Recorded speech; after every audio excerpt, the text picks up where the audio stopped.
نحمدہ و نصلی علی رسولہ الکریم اما بعد اعوذ باللہ من الشیطان الرجیم بسم اللہ الرحمن الرحیم welcome to the 16th day. آج ہمارا 16واں دن ہے تفسیر قرآن کورس کا. انشاءاللہ آج ہم جو ہے سورہ حج کا باقی حصہ کریں گے، اور اس کے بعد آگے جو سورہ مومنون ہے اور پھر سورہ نور، یہ ہم نے صورتیں آج کرنی ہیں. سب سے پہلے تو جو سورہ حج ہے، میں نے اس کے بارے میں بتایا تھا کہ یہ لگتا ہے ایسے جیسے ہجرت کے دوران نازل ہوئی یا ہجرت کے فوراً بعد نازل ہوئی، اور اس لیے اس کا جو ایک حصہ ہے اس کا وہ ایک مکی دور کا حصہ لگتا ہے، اور ایک حصہ لگتا ہے جیسے مدنی دور میں نازل ہوا. تو ہم نے تقریباً آیت نمبر 16 تک دیکھ لیا تھا. اس کے بعد پھر اللہ تعالیٰ جو ہے کچھ ذکر فرما رہے ہیں کہ ان الذین آمنوا والذین ہادوا والصابئین والنصارى والمجوس والذین اشرکوا، یہ سب گروہوں کا ذکر ہے. بے شک جو ایمان لائے، جو یہودی ہوئے، جو صابی ہوئے، جو نصارہ ہوئے، اور جو مجوسی ہوئے، اور جو مشرکین ہیں، ان اللہ یفصل بینہم یوم القیامہ، کہ اللہ تعالیٰ ہی ان کے درمیان فیصلہ اب قیامت پر دن کرے گا، جو بھی اختلاف یہ کرتے رہے. ان اللہ علی کل شیء شہید، اللہ تعالیٰ ہر چیز پر گواہ ہے. اب اس میں یہودیوں کا بھی ہمیں پتہ ہے، نصارہ کا پتہ ہے، مجوسیوں کا بھی پتہ ہے، جو ستارہ، یہ جو آگ کی پرستش کرتے تھے مجوسی. صابی جو ہیں یہ ستارہ پرست تھے، ٹھیک ہے، ستاروں کی پرستش کرتے تھے. اور پھر جو ہے مشرک آ گئے. تو یہ مختلف تقریباً تمام گروہ جو ہیں اس میں وہ آ جاتے ہیں جو گمراہ گروہ تھے. تو اللہ فرماتے ہیں کہ ان کے درمیان اللہ تعالیٰ ہی قیامت والے دن فیصلہ فرمائیں گے. اس کے بعد پھر خانہ کعبہ کا ذکر ہے کہ اللہ تعالیٰ نے جو ہے خانہ کعبہ کی جو جو بنیادیں تھیں ادھر سے ہی ابراہیم علیہ السلام کو حکم دیا کہ آپ اس کو دوبارہ سے بنائیں. تو خانہ کعبہ جو ہے یہ پہلا گھر تھا. ہم نے پہلے بھی ذکر کیا تھا کہ یہ پہلا گھر تھا جو کہ اللہ تعالیٰ نے بنایا تھا، اور اللہ تعالیٰ نے بنوایا تھا. آدم علیہ السلام نے ہی اس کو بنایا تھا. اور اس کے بعد پھر یہ ویران ہوا، اور پھر جو نوح علیہ السلام کے زمانے میں جو سیلاب آیا تھا اس میں اس کی جو بنیادیں تھیں وہ بھی ختم ہو گئی تھیں، یعنی وہ محو ہو گئی تھیں. بعد میں ابراہیم علیہ السلام کو جبرائیل علیہ السلام نے پھر بتایا تھا کہ یہ وہ بنیادیں ہیں، یہاں سے ان کو دوبارہ کھڑا کرو. ابراہیم علیہ السلام نے دوبارہ اس کو کھڑا کیا. تو اس طریقے سے ابراہیم علیہ السلام نے اس کو دوبارہ آباد کیا. اور اس کے بعد تو ہمیں پتہ ہی ہے کہ جب انہوں نے بنا دیا تو اللہ کے حکم سے پھر انہوں نے مناظر کی، اور پھر وہاں پہ حج کا اور عمرے کا سلسلہ دوبارہ شروع ہوا. تو یہاں پہ اسی کا ذکر ہے، ابراہیم علیہ السلام کا جو یہ مقام ہے اس کو واضح کیا گیا ہے. اس کے بعد پھر اللہ تعالیٰ فرماتے ہیں کہ ذالک ومن یعظم حرمات اللہ، کہ یہ اسی طرح ہے، اور جو اللہ تعالیٰ کی حرمات کی تعظیم کرے گا، فہو خیر اللہ عند ربہ، ٹھیک ہے، تو اپنے لیے اس کے رب کے پاس بہتری ہے. وحلت لکم الانعام الا ما یتلی علیکم، اور تمہارے لیے جو چھپائے جانور حلال کر دیے گئے ہیں سوائے ان کے جو بتا دیے گئے ہیں. ٹھیک ہے، جن میں وہی تھا خنزیر ہے، مردار ہے، اور جس کے اوپر اللہ کا نام نہ لیا گیا ہو، وہ سب جو ہیں پہلے ہم ذکر کر آئے ہیں. تو فاجتنبوا الرجس من الاوثان، تو پھر گندگی جو ہے بتوں کی اس سے بچو. واجتنبوا قول الزور، اور جھوٹی بات سے بھی پرہیز کرنا تمہیں لازمی ہے. تو حرمات اللہ، اللہ تعالیٰ کی حرمات جو ہیں، اللہ تعالیٰ کی حرمات کیا ہیں؟ یعنی جو بھی جن چیزوں کی نسبت اللہ تعالیٰ کے ساتھ ہے، خود اللہ تعالیٰ، اللہ کے احکامات، اللہ تعالیٰ کے رسول صلی اللہ علیہ وسلم، ٹھیک ہے، ان کا جو خانوادہ ہے، یہ سارے جو ہیں نا یہ حرمات ہیں. ان کی تعظیم کرنا یہ ہمارے لیے لازمی ہے. تو اللہ تعالیٰ نے فرمایا کہ سیدھے راستے کی طرف تم جو ہے جاؤ، اور غلط راستے کو نہ پکڑو.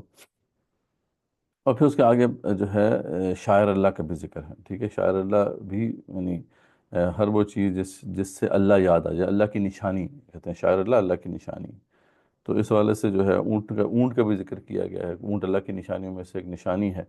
آپ کو پتہ ہے کہ جو اونٹ ہے اس کو جب نہر کیا جاتا ہے، ذبح تو نہیں کرتے اس کو نہر کرتے ہیں، ایک خنجر اس کے گردن کے نیچے مارتے ہیں، اور وہ کافی خون اس کا بہتا ہے، پھر وہ بیٹھتا ہے اور وہ پہلو کے بل لیٹ جاتا ہے. تو یہ اللہ تعالیٰ نے فرمایا کہ اتنا بڑا جانور ہم نے تمہارے کنٹرول میں کر دیا، یہ بھی اللہ کی نشانی ہے. تو اس طرح پھر شاہ ولی اللہ دہلوی رحمۃ اللہ علیہ جو ہے اس کو مزید واضح فرماتے ہیں کہ شاعر اللہ میں کیا کیا چیزیں آ جاتی ہیں. اس میں اور بہت ساری چیزیں آتی ہیں.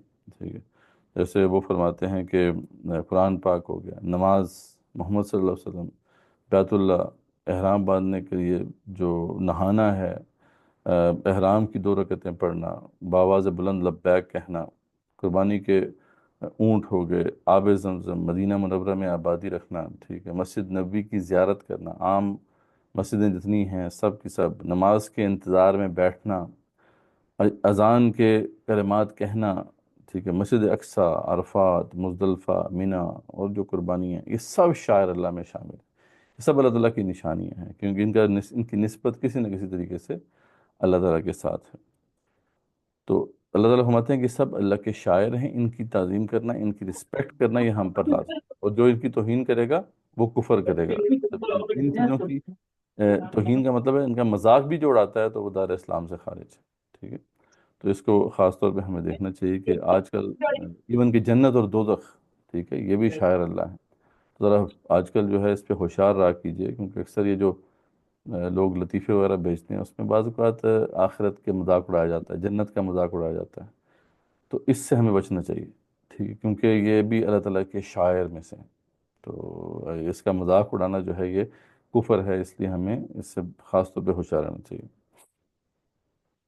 اور پھر جو بڑی اہم بات اللہ تعالیٰ نے ہمارے سامنے رکھی کہ جتنی بھی عبادات ہیں اس کا ایک ایسنس ہے، خود قرآن مجید میں روزے کی جو عبادت ہے اس کا کیا بتایا گیا ہے کہ یا ایھا الذین آمنوا کتب علیکم الصیام کما کتب علی الذین من قبلکم لعلکم تتقون۔ تقوی جو ہے اس کا مقصد ہے روزہ رکھنے کا، یعنی روزہ اگر ہم رکھتے ہیں تو اس سے اگر تقوی نہیں پیدا ہوتا تو روزے کا پھر وہ فائدہ نہیں ہے۔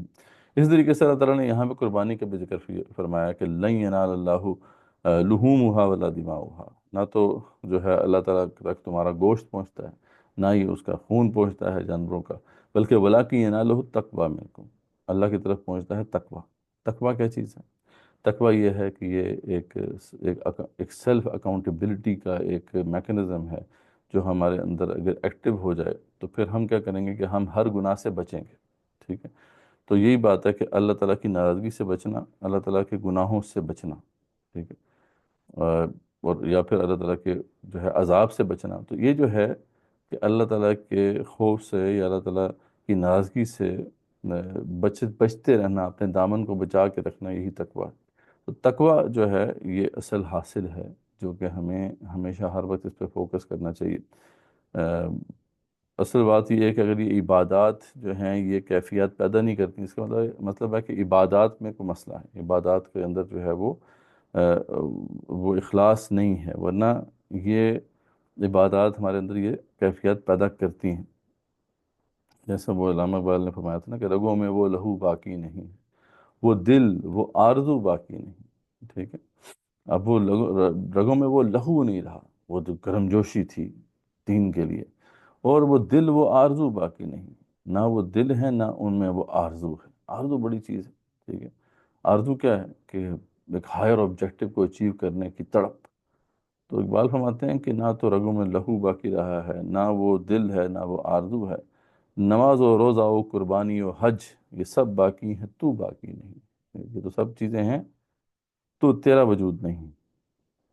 آگے وہ پھر بڑی رباعیات ہیں کہ محبت کا جنوں باقی نہیں ہے، مسلمانوں میں خو باقی نہیں ہے، صفیں کج دل پریشاں سجدہ بے ذوق کہ جذبے اندروں باقی نہیں ہے، تیرا اندیشہ افلاکی نہیں ہے، تیری پرواز لولاکی نہیں ہے، یہ معنی اصل شاہینی ہے تیری آنکھوں میں بے باکی نہیں۔ تو یہ چیزیں ہمارے اندر سے کھو چکی ہیں انفارچونیٹلی۔ عبادات کا جو پورا نظام تھا یہ ایک کریکٹر بلڈ کرنے کے لیے تھا، یہ کریکٹر جنریٹ کرنے کے لیے تھا، لیکن وہ کریکٹرز آج جنریٹ نہیں ہو رہے۔ اس کا مطلب ہے کہ عبادات کو ہم ان کی اصل جو حیت ہے یا جو اصل ان کا ایسنس ہے اس کے مطابق نہیں کر رہے۔ خیر اس پہ جو ہے ضرور ہمیں سوچنا چاہیے۔ جی یہاں تک جو کوئی پوائنٹ ایسا ہے کہ جس کے بارے میں سوال پوچھنا ہے تو پوچھ لیجئے، پھر آگے ایک امپورٹنٹ ٹاپک شروع ہو رہا ہے۔ کلیئر ہے یہاں تک؟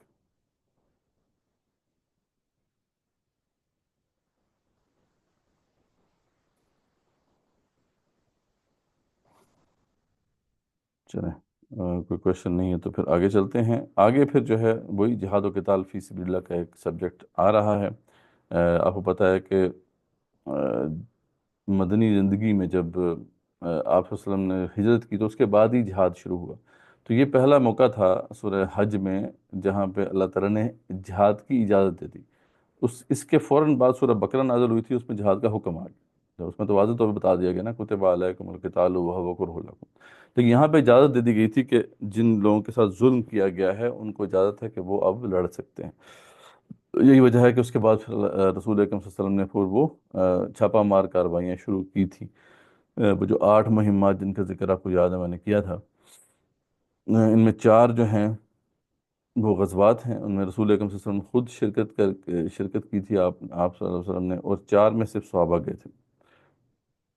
تو یہ جو سارا سلسلہ تھا وہ اسی اس اجازت کے بعد شروع ہوا تھا. ٹھیک.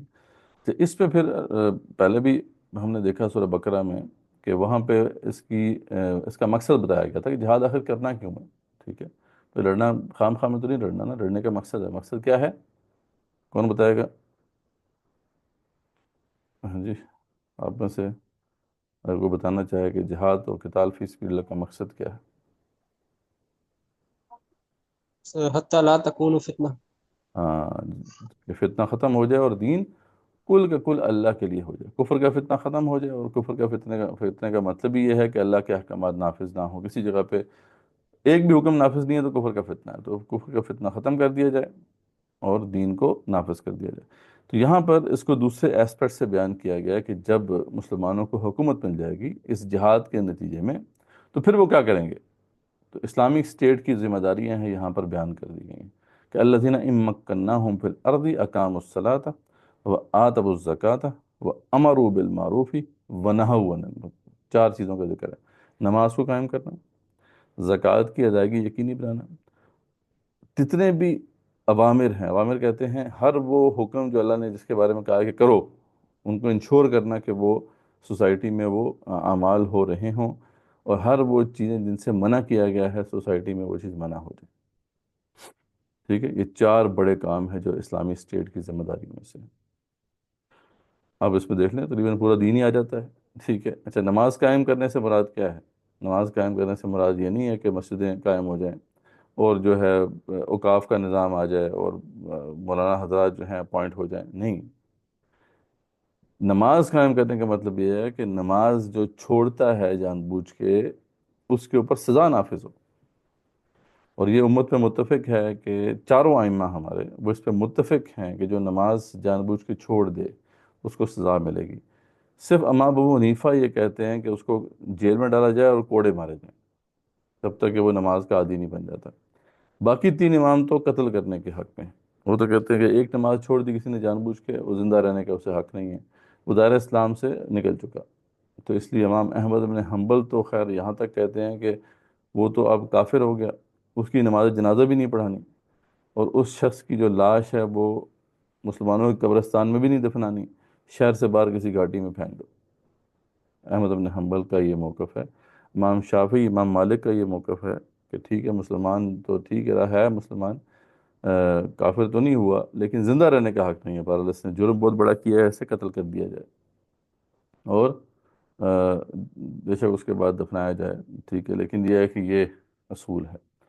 اب یہ تو خیر آج کل ہمارے تو ذہنوں میں ہے ہی نہیں، نہ ہی ہماری کوئی پرائرٹیز میں ہے کہ یہ چیز ہم نے نافذ کرنی ہے.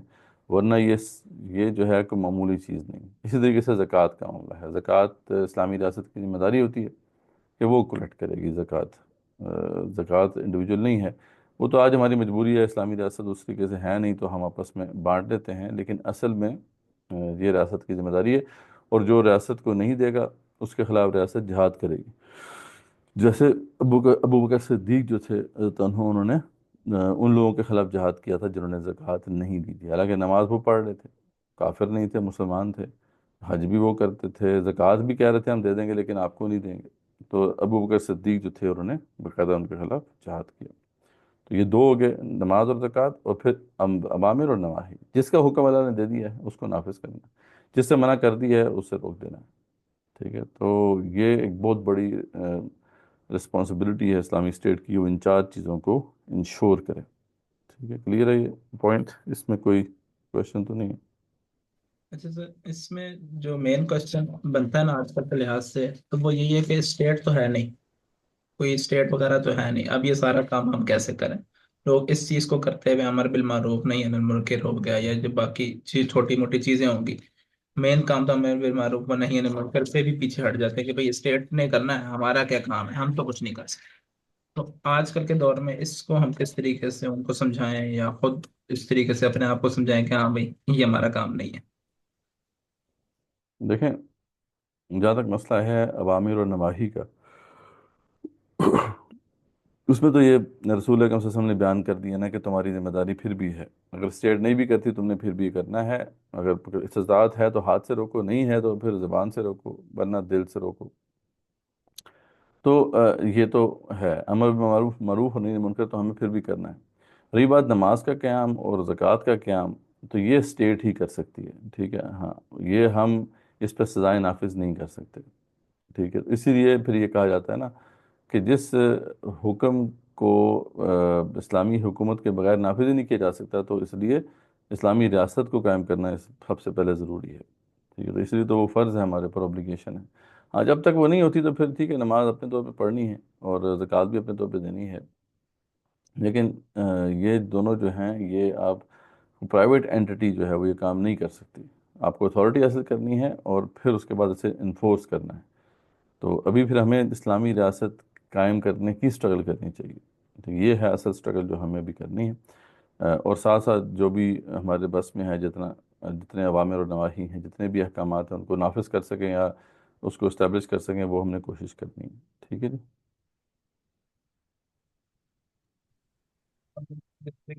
میں بات کری کہ آپ ہم مطلب کہ جو تمام ائمہ کا قول ہے نماز وغیرہ کے حوالے سے، تو کوئی بات ہے کہ اس کو ہم اپنے گھر بار میں اسٹیبلش کریں، اور ان آور ہاں، سراؤنڈنگز بھی گھر میں تو اسٹیبلش کرنے کی کوشش کریں، کیونکہ ان گھر میں تو ہے سراؤنڈنگز نا، کا تو زیادہ مسئلہ ہے، گھر ان میں تو یہ سراؤنڈنگز اطاعت کا ہے، مسئلہ ہے۔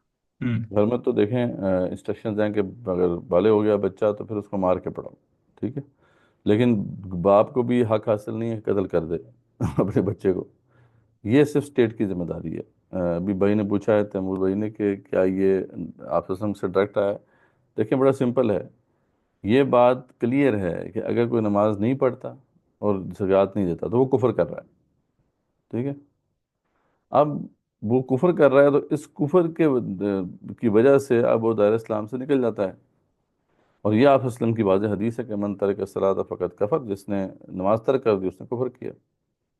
تو اس لیے اب جو ہے یہ انسٹرکشنز ہیں کہ جس نے کفر کیا ہے اس پہ سزا نافذ ہوگی، تو یہ اس طریقے سے تاریخ اسلام میں یہ چیز نافذ رہی ہے، اس کی بنیاد وہی ہے، ٹھیک ہے، جو یہ احادیث ہیں جس کے اندر واضح کر دیا گیا ہے کہ نماز چھوڑنا کفر ہے، ٹھیک۔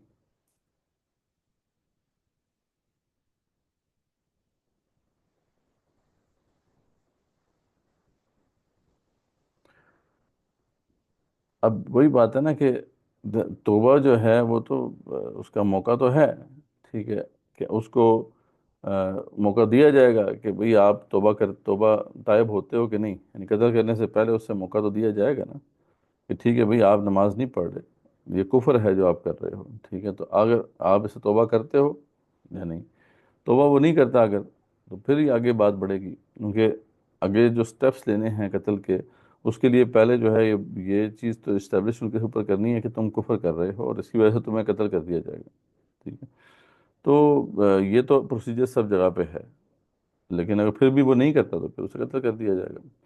تو یہ اب معاملہ ہے، یعنی یہ کوئی چھوٹی بات نہیں ہے، کہنے کا مطلب یہ ہے کہ یہ کوئی معمولی چیز نہیں ہے جو آج معمولی سی ہو گئی ہے۔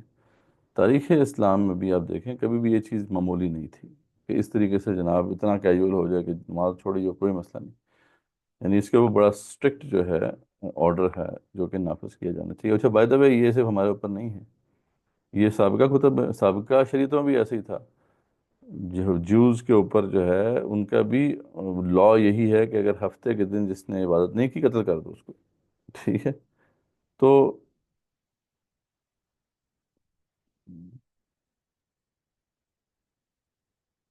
یہ دونوں ہیں، دونوں کا ڈیوٹی ہے، ماں ماں کی بھی ہے باپ کی بھی ہے، دونوں کی ذمہ داری ہے، ٹھیک ہے، کہ اپنے بچے کو جو ہے اس پہ لے کے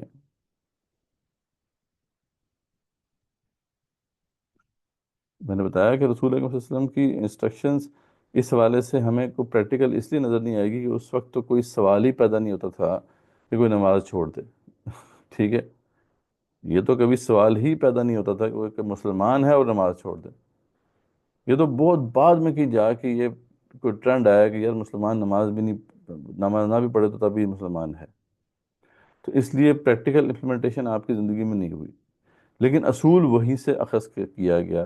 صحابہ کرام کی انڈرسٹینڈنگ بھی یہی تھی، اور بعد میں جو ہمارے اسکالرز رہے ہیں انہوں نے یہی اس سے ڈیڈیوس کیا کہ جو نماز نہیں پڑھے گا اسے قتل کیا جائے گا. یعنی ائمہ کرام نے جو ہے اسی بیس پہ استخراج کیا.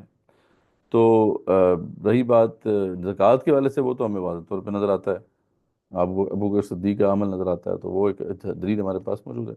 جہاد والا میں جہاد سے مطلب کہ انکاری پر بھی مطلب کہ قطع تعلقی وغیرہ کی تھی، مطلب کہ وارننگ ہی کہہ لیں اس کو ایک قسم کی.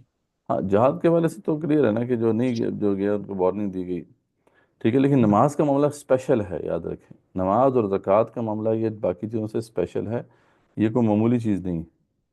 ٹھیک ہے، یہ باقی سمجھ لے کہ احکامات ایک طرف ہیں اور یہ ایک طرف ہے. تو اٹ سیلف یہ ضروریات دین میں سے ہے. یہ سورۃ توبہ میں بھی اس کا ذکر آتا ہے کہ جب بتایا گیا کہ ان کو 4 ماہ کی مہلت ہے، نکل جاؤ، تو ان کو بھی یہ کہا گیا تھا کہ 4 ماہ کی مہلت کے بعد اگر یہ مسلمان ہوتے ہیں اور نماز پڑھنا شروع کر دیتے ہیں، زکوٰۃ دینا شروع کر دیتے ہیں، تو ان کو چھوڑو، ورنہ جہاں بھی پاؤ ان کو قتل کرو. ٹھیک ہے. تو یہ شرائط میں سے ہے، مسلمان ہونے کی شرائط میں سے ہے. تو اس لیے اس کا معاملہ ذرا ڈفرینٹ ہے. خیر، اس پہ امام ابو حنیفہ کا موقف جو ہے، بہت سے لوگوں نے آج کے دور میں جو ہے اسے ویلڈ قرار دیا، اسے ایکسیپٹیبل قرار دیا، کہ وہ تھوڑے سے لینیٹ اس لحاظ سے تھے کہ ٹھیک ہے قتل نہ کرو، کوڑے مارو. ٹھیک ہے، چلو ٹھیک ہے. یہ بات کسی حد تک جو ہے اب امت باقی بھی جو اسکولز آف تھاٹ ہیں ان کے جو آگے جو فالوورز ہیں انہوں نے بھی اس کو ترجیح دی ہے. ٹھیک ہے، قتل کرنا والا معاملہ جو ہے اب شاید جو ہے ممکن نہ ہو، کیونکہ یہاں تو بہت زیادہ بری حالت ہو چکی ہے. تو کم سے کم کوڑے والا تو سزا تو رکھے نا. ٹھیک ہے. ایون کہ سعودی عرب کے اندر بھی جب صحیح معنوں میں شریعت نافذ تھی کسی زمانے میں، تو اس وقت بھی انہوں نے وہ قتل والی سزا نافذ نہیں کی تھی. ٹھیک ہے، حالانکہ احمد وہ حنبلی ہیں، اور احمد بن حنبل کا تو موقع پہ قتل کر دو اور نماز جنازہ بھی نہ پڑھاؤ. انہوں نے بھی امام حنیفہ کے ہی موقف کو نافذ کیا تھا کہ وہ شرطے آتے تھے اور وہ کوڑے مارتے، ڈنڈے مارتے تھے. ٹھیک ہے. ہاں بس اب کیا کریں، یہی تو مصیبت ہے. لیکن چلیں، امام حنیفہ کا موقف جو ہے وہی نافذ کر دیں، لیکن نافذ تو کرنا پڑے گا نا، اس کے علاوہ تو کوئی چارہ نہیں.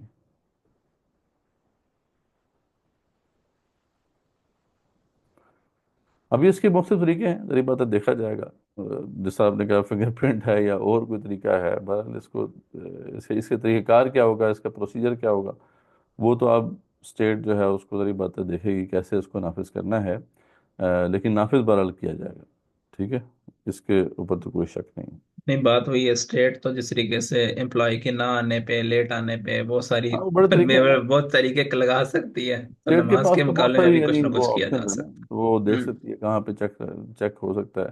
لیکن بہرحال وہ جو بھی کرنا ہے وہ وٹ ایور از نیسیسری وہ ان پلیس کیا جائے گا تاکہ ٹو انشور دس. ٹھیک ہے.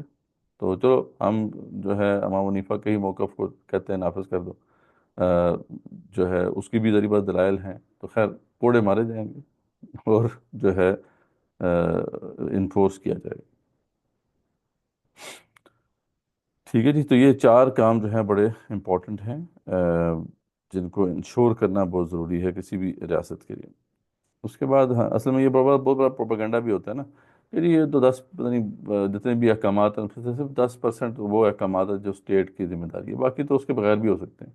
خاص طور پہ جو اپولوجیٹک مولوی ہیں، حضرات ہیں، وہ کہتے ہیں ریاست کی اتنی ضرورت تو ہے نہیں ہے. ٹھیک ہے، بس 10% احکامات جو انہوں نے نافذ کرنے ہیں، کچھ سزائیں ہیں، کچھ چھوٹی موٹی چیزیں. تو یہ اس کے رد میں یہ آیت ہی کافی ہے. خلاف ہمارے ہیں کہ یہ نہیں ہے کوئی چکر کے صرف چند احکامات ہیں، تمام اوامر، تمام نواہی، جن جن کا حکم اللہ نے دیا اس کو نافذ کرنا ریاست کی ذمہ داری ہے. جن جن سے منع کیا گیا اس سے منع کرنا یہ ریاست کے امور میں ہے. اچھا، اس کے بعد پھر قوموں کا ذکر ہے کہ پرانی قومیں تباہ کر دی گئیں. اللہ فرماتے ہیں زمین پہ چل پھر کے دیکھو کہ کیا حالات ہیں اس وقت. اور جہاں پہ وہ انٹرسٹنگ بات ہے، اللہ فرماتے ہیں کہ تم نے چل پھر کے نہیں دیکھا کتنے ہی جو ہیں علاقے تباہ ہو گئے، کتنے ہی کنویں ویران پڑے ہیں، کتنے محلات ویران پڑے ہیں. یہاں ایک انٹرسٹنگ بات ہے، اللہ فرماتے ہیں کہ اصل میں یہ ان کے دل ہیں کہ وہ سمجھنے سے قاصر ہیں، ان کے کان ہیں کہ سننے سے قاصر ہیں. اصل میں آنکھیں اندھی نہیں ہوتی، دل اندھے ہو جاتے ہیں. ابھی دل کا دیکھنا اور دل کا سوچنا، اس سے ریسنٹلی ابھی جو ہے ایک بڑی ڈسکوری ہوئی ہے کہ ایک ہارٹ کے اندر بھی نیورل نیٹ ورک ایک ڈسکور ہوا ہے. تو یہ ایک نیو ڈسکوری ہے، اور ابھی اس پہ مزید ریسرچ ہو رہی ہے کہ ہارٹ کے اندر نیورل نیٹ ورک کیا کر رہا ہے اور دل کیا سوچتا ہے واقعی. یعنی تو مطلب یہ بھی ایک نئی ڈسکوری ہے، اور وقت آنے پہ یہ بھی اس راز سے بھی پردہ انشاءاللہ ہٹ جائے گا کہ یہ کیا معاملہ ہے کہ ان کے دل ہیں کہ سمجھنے سے قاصر.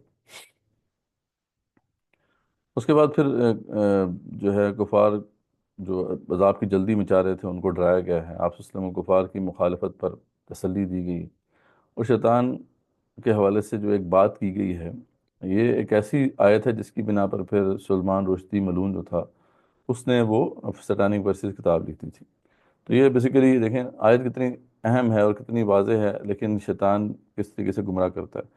تو اللہ فرماتے ہیں کہ وما ارسلنا من قبلک من رسول ولا نبی الا اذا تمنا القى الشیطان فی امنیتی.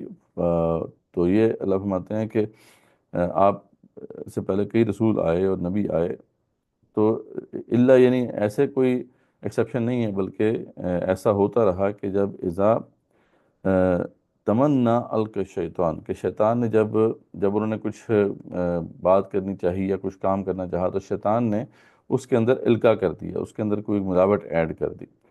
فی امنیتہ فینسخ اللہ ما یلقی الشیطان ثم یحکم اللہ آیاتہ. تو اللہ تعالیٰ نے اس کو وہاں سے ختم کر دیا، اس سے منسوخ کر دیا اس کی جو بھی ملاوٹ تھی، اور اپنی آیت کو جو ہے محکم کر دیا. تو اللہ نے واضح طور پہ بتا دیا ہے کہ اگر شیطان ایسا کرنے کی کوشش بھی کرے گا کسی نبی کے ساتھ یا رسول کے ساتھ، تو اللہ تعالیٰ اس کو ختم کر دیں گے، اس کے اثر کو زائل کر دیں گے. نبیوں کو اللہ نے یہ پروٹیکشن دی ہوئی ہے. اب اس بات کو لے کے اس نے الٹی بات نکالی سلمان رشدی نے. اس نے کہا دیکھیں جی یہاں پہ تو ہو رہا ہے کہ شیطان جو ہے وہ انٹروین کرتا ہے، ملاوٹ کرتا ہے وحی کے اندر. تو اس لیے رسول اکرم صلی اللہ علیہ وسلم کی بھی جو وحی ہے اس میں بہت سی ملاوٹ ہوئی ہے، اور اس نے پھر قرآن مجید میں سے کئی سٹینک ورسز آئیڈینٹیفائی کر دیں گے یہ شیطان کی طرف سے، معاذ اللہ ثم معاذ اللہ. تو یہی شیطان کرتا ہے. آیت دیکھیں کتنی واضح ہے. اللہ ہمارے ہیں اگر کوئی کرنے کی کوشش بھی کرے گا تو اس کو ہم ختم کر دیں گے. اور اس نے کیا نکالا اس میں سے، تو اس سے ہمیں ہوشیار رہنا چاہیے. اس کے بعد ہجرت فی سبیل اللہ کا ذکر ہے. ٹھیک ہے، ہجرت فی سبیل اللہ کے کانسیپٹ کو بھی سمجھنا ضروری ہے. میں نے پہلے بھی اس کا ذکر کیا تھا کہ ہجرت کیا ہے. ٹھیک ہے، ہجرت یہ ہے کہ جہاں آپ حق کا علم بلند کریں گے، کسی جگہ پہ بھی آپ ہوں، آپ وہاں دین حق کو پیش کریں گے، اور بالکل جیسا کہ دین حق ہے اسی طرح اس کو پیش کریں گے، اس میں کوئی چیز کم نہیں کریں گے. تو الحق مر، عربی کا مشہور مقولہ ہے کہ حق تو پھر کڑوا ہوتا ہے. سچی بات تو کڑوی ہوتی ہے، اور قرآن مجید کا پیغام آپ کو سمجھ میں آ گیا ہوگا ابھی تک، تو کافی کڑوا ہے، اتنا آسان نہیں ہے سرداروں کے لیے خاص طور پہ اسے ہضم کرنا. تو پھر کیا ہوگا، ریاکشن ہوگا. ٹھیک ہے، جب ریاکشن ہوگا تو آپ نے سہنا ہے ریاکشن، آپ ثابت قدمی کے ساتھ اپنا کام کرتے رہیں گے یہاں تک کہ آپ کی جان کو خطرہ ہو جائے. ٹھیک ہے، آپ کی ڈیتھ تھریٹ ہو جائے، یا آپ کو پتہ چل جائے کہ آپ کی جان کو خطرہ ہے. تو اس وقت جو ہے ہجرت کرنا واجب ہو جاتی ہے کہ آپ وہاں سے آپ ہجرت کر جائیں، نکل جائیں. تو اب ہجرت دو جگہ پہ ہوتی ہے، یا تو دارالاسلام کی طرف یا دارالامن کی طرف. ٹھیک ہے، دارالاسلام اگر نہیں ہے تو دارالامن تلاش کرنا ہے آپ نے. جیسے صحابہ نے اس وقت تلاش کر لیا، نجاشی کے پاس وہ چلے گئے جہاں پہ وہ اپنے نظریات کے ساتھ رہ سکیں، کم سے کم یہ چیز نصیب ہو جائے. تو یہ ہجرت جو ہے ایک اسٹریٹجک ریٹریٹ ہے، فار دا ٹائم بینگ اپنے آپ کو بچانا ہے تاکہ دوبارہ سے ری گروپ کر کے دین کی جو دوبارہ سے جاری کی جائے. تو اس کو ہمیں سمجھنا ہے. یہاں پہ خاص طور پہ اللہ تعالیٰ نے جو ہے اس کی جو ہے تحسین فرمائی ہے. اللہ نے فرمایا ہے کہ وَالَّذِينَ هَاجَرُوا فِي سَبِيلِ اللَّهِ ثُمَّ قُتِلُوا او ماتو، جو بھی اللہ کے راستے میں ہجرت کریں قتل کر دیے جائیں یا ویسے فوت ہو جائیں، تو اللہ تعالیٰ ان کو کیا فرمائیں گے، لیر ذکنہم اللہ رزقا حسنا، تو یقیناً اللہ تعالیٰ جو ہے ان کو اچھا رزق عطا فرمائیں گے، وان اللہ لہو خیر الرازقین، اللہ تعالیٰ بے شک جو ہے بہترین رزق دینے والا ہے، تو ان کو اللہ تعالیٰ بڑا اچھا رزق دیں گے، اس کے لیے اچھا ٹھکانہ بنیں گے، اور یدخلنہم مدخلا یردونا، اور اللہ تعالیٰ ان کو ایسے وہاں سے نکالیں گے کہ وہ راضی ہو جائیں گے، وَإِنَّ اللَّهَ لَعَلِيمٌ حلیم، اللہ تعالیٰ جو ہے علم والا ہے اور حلم والا ہے۔ تو یہ اس بات کو ہمیں سمجھنا ہے، ہجرت یہ نہیں ہے جیسے آج کل ہو رہا ہے، چلو یار US چلے جاتے ہیں، امریکہ چلے جاتے ہیں، نیشنلٹی اپلائی کر دیتے ہیں، تو یہ ہجرت کے نام پہ تو دبا ہے۔ ہجرت تو ہوتی ہے اللہ تعالیٰ کے دین کے لیے، ٹھیک ہے، جہاں پہ اللہ تعالیٰ کے احکامات پہ عمل پیرا ہونا اور اللہ تعالیٰ کے دین کی جو بات ہے اس کو پیش کرنا اتنا بڑا جرم ہو جائے کہ آپ کے لیے رہنا مشکل ہو جائے، تو پھر آپ ہجرت کریں گے، ٹھیک ہے جی۔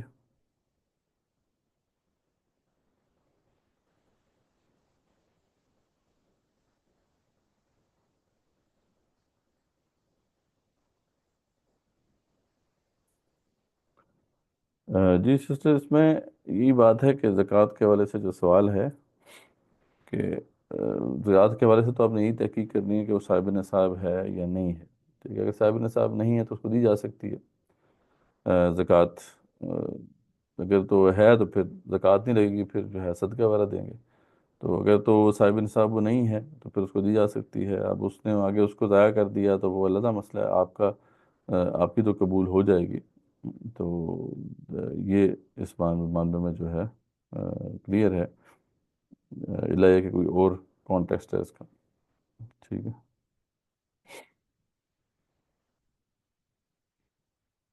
اچھا جی، یہ کلیئر ہے جو پوائنٹ ابھی ہم نے بیان کیا ہے،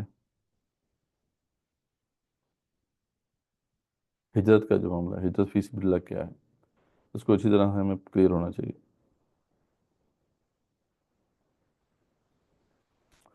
اس کے بعد پھر اللہ تعالیٰ کی حقانیت کے کچھ دلائل ہیں، کچھ اور آیات کا انکار کرنے والے جو ہیں ان کو کچھ وعیدیں سنائی گئی ہیں۔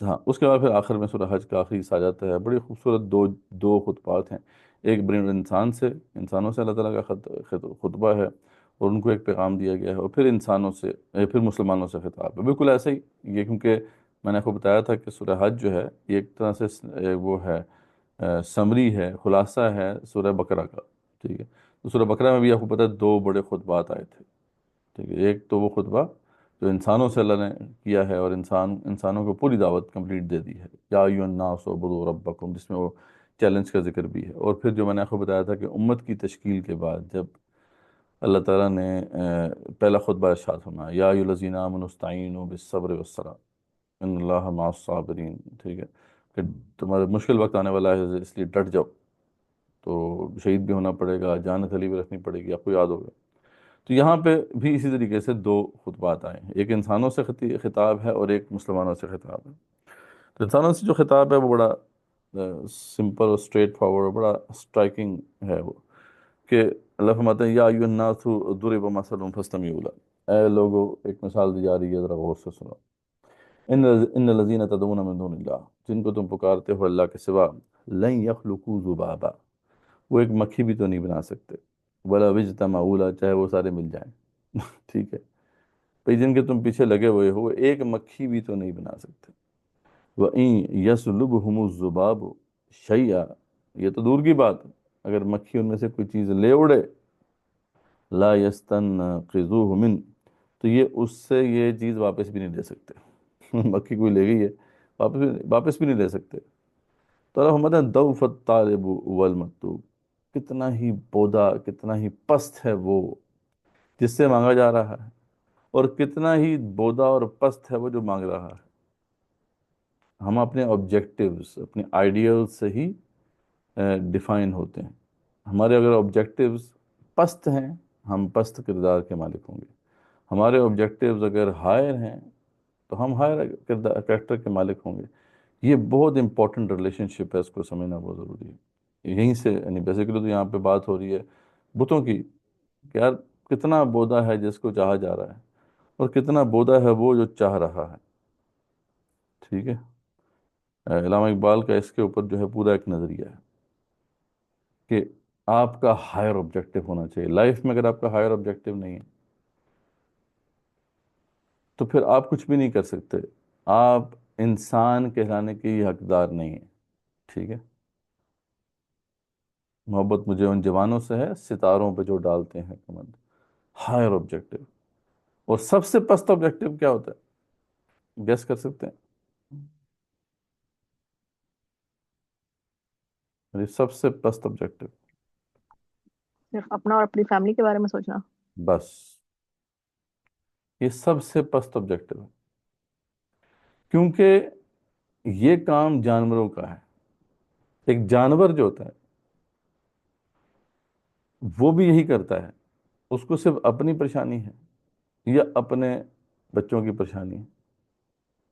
تھوڑے بہت زیادہ زیادہ جو تھوڑے شعور والے جانور ہیں نا وہ اپنے کنبے کی بھی فکر کرتے ہیں, اپنی کمیونٹی کی بھی فکر کرتے ہیں. جیسے آنٹس ہیں, مطلب یہ جو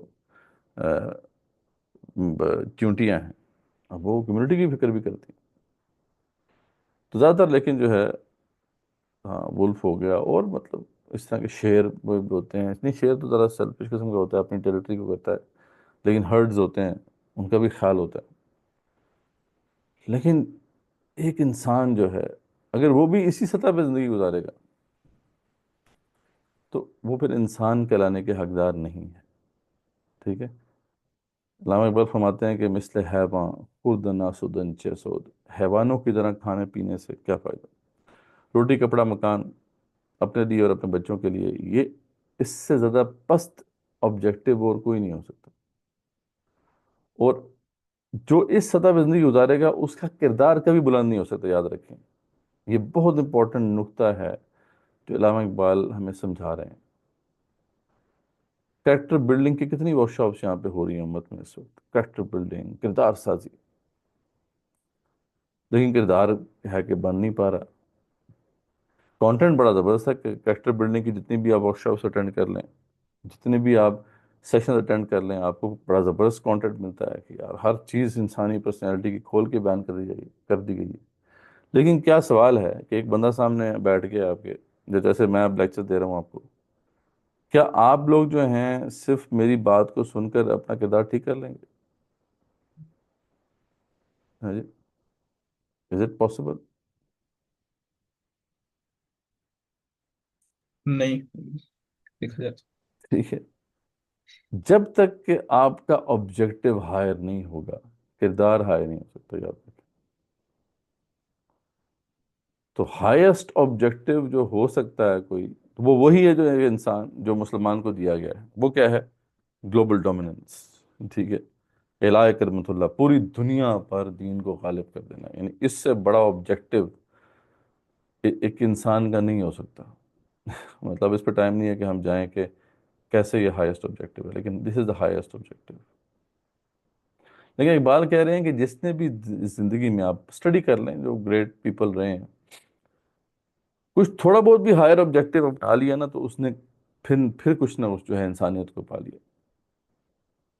لیکن جس نے بالکل ہی یعنی آبجیکٹو ہی بس روٹی کپڑا مکان ہے, بس وہ ایسے ہی ہے جیسے کہ ایک کیڑا مر گیا, ایک لال بیگ مر گیا اور اکرم اور اسلم مر گیا, کوئی فرق نہیں پڑتا. اٹ ڈزنٹ میٹر ایٹ آل.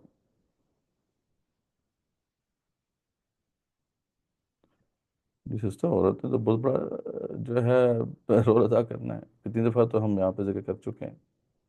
عورت کی بھی یہی رسپانسبلٹی ہے جیسا کہ مرد کی رسپانسبلٹی. اس دین کو غالب کرنا یہ ہماری سب کی رسپانسبلٹی ہے. گلوبل ڈومیننس, یہ عورت بھی ساتھ دے گی تو تب کام ہوگا نا. عورت نے اپنے بچوں کو بھی یہی سوچ دینی ہے. خود بھی جتنی کوشش اپنے سرکل میں رہتے ہوئے کر سکتی ہے اس نے کرنی ہے. سوچنا ہے, غور کرنا ہے.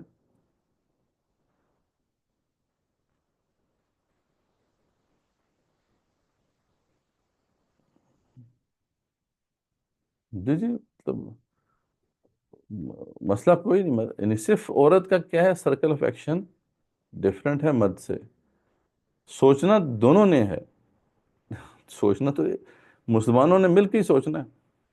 آبجیکٹو تو ایک ہی ہے. اچھا, یہ ایک اور بڑی انٹرسٹنگ بات ہے کہ یہ جو بڑا آبجیکٹو ہوتا ہے نا، اس کو سوچنے پہ بھی، یعنی اس کو اٹھانا بھی جو ہے نا انرجی کنزیوم کرتا ہے. میری بات سمجھ آ رہی ہے آپ کو؟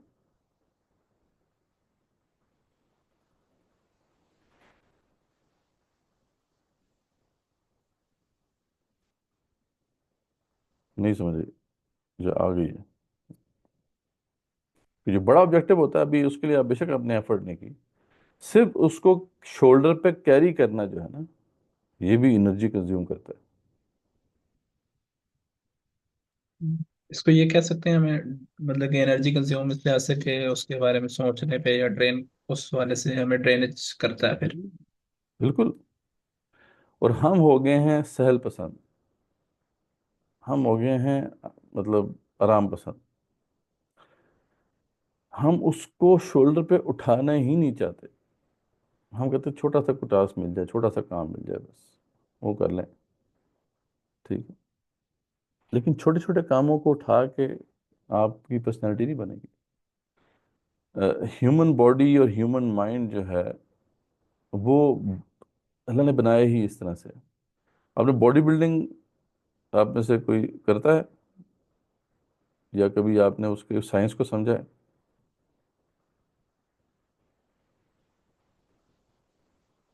باڈی بلڈنگ کیا ہوتی ہے؟ کہ اپنے آپ مسلس کو سٹریس میں رکھتے ہیں، اس کے اوپر ایک لوڈ ڈالتے ہیں، ٹھیک ہے. جب آپ اسے لوڈ ڈالتے ہیں نا تو آہستہ آہستہ وہ بلڈ ہونا شروع ہو جاتے ہیں مسلس. جتنا آپ لوڈ ڈالیں گے اتنا ہی وہ بلڈ ہوگی اس کی کیپیسٹی. یہی معاملہ ہماری ہر چیز کا ہے. ہماری اسپریچول انرجیز، ہماری مینٹل انرجیز، ہر چیز جو ہیں وہ جب آپ اس کو سٹریس میں ڈالیں گے، جب اس کو آپ اس کے اوپر لوڈ ڈالیں گے، اس پہ ویٹ ڈالیں گے، then it will start developing. This is the whole psyche of human being. Human being جو ہے اس کی جو ہیت ہے، اس کو جو بنایا گیا ہے وہ اسی طرح بنایا گیا ہے. تو جب ہائر آبجیکٹو کو آپ اپنا لیتے ہو، اپنے شولڈر پہ لے لیتے ہو، تو then you create that stress for that, stress for یور سیلف. اور then you will start developing جو کیپیبلٹیز جو آپ کے اندر چھپی ہوئی ہیں، آپ کی مینٹل کیپیبلٹیز، آپ کی اسپریچول کیپیبلٹیز، آپ کی ایون کی فزیکل کیپیبلٹیز، یہ بلڈ ہونا شروع ہو جائیں گی. اور اگر آپ نے وہ لینا ہی نہیں ہے، سر پہ شولڈر پہ لینا ہی نہیں ہے، تو پھر کچھ چیز غالب نہیں ہوگی. تو خیر اس بات کو بہت کچھ اس پہ کہا جا سکتا ہے، لیکن بڑی زبردست بات کی کہ بہت ہی بودا ہے جس کو چاہا جا رہا ہے، اور بہت ہی بودے ہیں وہ لوگ جو چاہ رہے ہیں. اس لیے ہائر آبجیکٹیو کو ذرا اپنے کندھوں پہ اٹھانا سیکھیں. اقبال کہہ رہے ہیں کچھ نہ کچھ تو ہائر، چلو اگر ہائیسٹ نہیں بھی اٹھا پا رہے تو کچھ اپنے سے ہائر کچھ تو اٹھا کے چیک کرو، کچھ نہ کچھ تو ہمارے مسلز ڈیولپ ہوں. تو اللہ فرماتے ہیں وما قدر اللہ حق کا قدری، تم نے تو حق اللہ تعالیٰ نے اللہ تعالیٰ کی قدر کی نہیں جو ایسا کہ قدر کرنے کا حق تھا، یعنی اللہ تعالیٰ کی قدر لوگوں نے نہیں کی. ان اللہ لقوی عزیز، اللہ تعالیٰ بہت طاقتور ہے اور بہت عزت والا ہے. اس کے بعد یہ تو ایک خطاب تھا انسانوں سے، اب ان مسلمانوں سے خطاب ہے، اور وہی انداز ہے جیسا کہ وہاں پہ تھا، یا ایھا الذین آمنوا استعینوا بالصبر والصلاۃ ان اللہ مع الصابرین. تو اللہ فرماتے ہیں اللہ یستفی من الملائکۃ رسلا ومن الناس. پہلے تو اللہ نے بتا دیا کہ دیکھو اصول یہی ہے اللہ کا، اللہ تعالیٰ ہی چن لیتے ہیں اپنے پیغمبر، ملائکہ میں بھی اور انسانوں میں بھی. تو یہ اللہ کی سلیکشن ہے، کوئی چیلنج نہیں کر سکتا اسے، سمپل ایز دیٹ. اللہ تعالیٰ نے فرشتوں میں جبرائیل علیہ السلام کو چن لیا پیغام رساں ہونے کے حوالے سے، اور انسانوں میں سے بہت سے پیغمبر چن لیے. تو ان اللہ سمیع بصیر، اللہ تعالیٰ سنتا ہے، دیکھتا ہے. یعلم ما بین ایدیہم وما خلفہم، وہ تمہارے سامنے جو پیچھے ہے سب کچھ جانتا ہے. وإلی اللہ ترجع الامور، تمام امور اسی کی طرف اٹھائے جاتے ہیں. تو دس از Allah's selection, nobody can challenge it. اب اللہ فرما رہے ہیں کہ اے مسلمانوں تمہاری ذمہ داری کیا ہے. یا ایھا الذین آمنوا ارکعوا واسجدوا واعبدوا ربکم وافعلوا الخیر لعلکم تفلحون. اے ایمان والو رکوع کرو، سجدے کرو، اللہ کی بندگی اختیار کرو اور اچھے کام کرو تاکہ تم فلاح پاؤ. پہلے تو یہ رسپانسبلٹی تمہارے اوپر ہے، یہ ہر انسان کے اوپر رہی ہے، سابقہ امتوں پہ بھی رہی ہے. تم نے یہ کام کرنا ہے، اللہ تعالیٰ کی بندگی میں آؤ، اللہ تعالیٰ کے احکامات کو پورا کرو، ٹھیک ہے، یہ تمہیں کرنا ہے. لیکن اس کے ساتھ ایک اور رسپانسبلٹی بھی ہے جو اللہ ہمارے میں تمہارے اوپر ڈال رہا ہوں، وہ ہے وجاہدوا فی اللہ حق جہادی، اللہ کے لیے جہاد کرو جیسے جہاد کرنے کا حق ہے. وہ اجتباکم، میں نے تمہیں چن لیا ہے. پہلے اللہ نے بتا دیا ہے کہ میری سلیکشن ہوتی ہے، کوئی چیلنج اسے نہیں کر سکتا۔ اب آپ کہیں گے جی ہمیں تو بندگی کرنا ہی بڑا مشکل تھا، یہ ہمارے اوپر کیوں ڈال دیا ایڈیشنل کام؟ تو اللہ فرماتے ہیں میری سلیکشن ہے، میں نے تمہیں سلیکٹ کر لیا ہے۔ ہما جعل علیکم فی الدین من حرج، دین میں کوئی تمہارے لیے تنگی نہیں رکھی میں نے، ملت ابیکم ابراہیم، میں تمہیں ابراہیم کی ملت میں رکھا، هو سماکم المسلمین من قبل وفی ھذا، اور تمہارا نام مسلمان رکھا پہلے بھی اور اب بھی۔ یعنی یہ تمام انبیاء جو سابقہ تھے ان سب کو بتایا گیا تھا کہ آخری امت آنے والی ہے، ان کا نام مسلمان ہوگا، اور وہ وہی کام کرے گی جو انبیاء علیہ السلام کرتے تھے۔ کتنا بڑا مقام ہے اس امت کا، چھوٹا مقام تھوڑی ہے۔ ہر نبی کو پتہ ہے ہمارے بارے میں، لیکن جہاں پہ یہ مقام ہے وہاں رسپانسبلٹی بھی ہے۔ تو اللہ فرماتے ہیں کہ کیوں؟ وفی ھذا من قبل وفی ھذا لیکون الرسول شہیدا علیکم وتکونوا شہداء علی الناس، تاکہ رسول گواہ ہو جائے تم پر اور تم گواہ ہو جاؤ لوگوں پر۔ یہ کیسے گواہی دینی ہے، اس کو آپ رسول اکرم صلی اللہ علیہ وسلم سے سیکھیں گے۔ آپ صلی اللہ علیہ وسلم نے ہجرت الوداع کے موقع پر کیا کیا؟ آپ نے جو ہے تمام صحابہ موجود تھے، 1 لاکھ کے قریب وہ تھے، آپ نے سب سے پوچھا الا هل بلغت، کیا میں نے تم تک بات پہنچا دی؟ مجھے ذرا اس کا جواب دو۔ تو سب صحابہ نے یک زبان ہو کے کہا قد بلغت وادیت ونصحت، بالکل رسول اکرم صلی اللہ علیہ وسلم آپ نے تبلیغ کا حق ادا کر دیا، آپ نے نصیحت کا حق ادا کر دیا، آپ نے اپنا فرض بہترین طریقے سے ادا کر دیا۔ اور پھر اللہ کی طرف انگلی اٹھا کے کہتے ہیں رسول اکرم صلی اللہ علیہ وسلم اللہم اشہد، اللہ تو بھی گواہ ہے۔ اور پھر وہی جو یہاں پہ بات آئی آگے آگے انہوں نے صحابہ کو بتا دی کہ بل یبلغ شاہد الغائب، اب تمہارا کام ہے کہ تم جاؤ ان تک پہنچاؤ جن تک یہ نہیں پہنچا۔ تو ہم سب نے جو ہے یہ کام کرنا ہے، ہمیں کٹہروں میں کھڑا کیا جائے گا، اس سے پہلے بھی ہم بات کر چکے ہیں۔ ٹھیک ہے، تو یہاں پہ یہ ختم ہوتا ہے، اس کے بعد آگے سورہ مومنون ہے۔ سورہ مومنون جو ہے وہ بھی زمانہ نزول اس کا وہی 5 سے 10 نبی کے درمیان ہے۔ عمر بن الخطاب کے سامنے یہ صورت نازل ہوئی تھی اور آپ نے وہ کیفیت دیکھی تھی۔ پھر جب وہ کیفیت ختم ہوئی آپ صلی اللہ علیہ وسلم کی، تو آپ نے بتایا کہ میرے اوپر ایسی آیات نازل ہوئی ہیں جو بھی ان پہ عمل کرے گا وہ جنت میں جائے گا۔ ٹھیک ہے، ان آیات میں بھی یہ بات آئی ہے کہ جو بھی ان پہ عمل کرے گا جنت میں جائے گا۔ تو یہ بالکل وہی شروع کی آیات ہیں کہ بھلا پاگے مومن وہ لوگ جو اپنی نمازوں میں خشوع اختیار کرتے ہیں۔ ٹھیک ہے، سب سے پہلے جو ہے کہ جو نمازوں میں خشوع اختیار کرتے ہیں۔ اچھا، اس سے پہلے کوئی اگر کویشچن ہے تو بے شک پوچھ لیں۔ یہ سورہ حج کی آیت نمبر 15 کا کہہ رہی تھی گنزا۔ سورہ حج کی آیت 15۔ اچھا،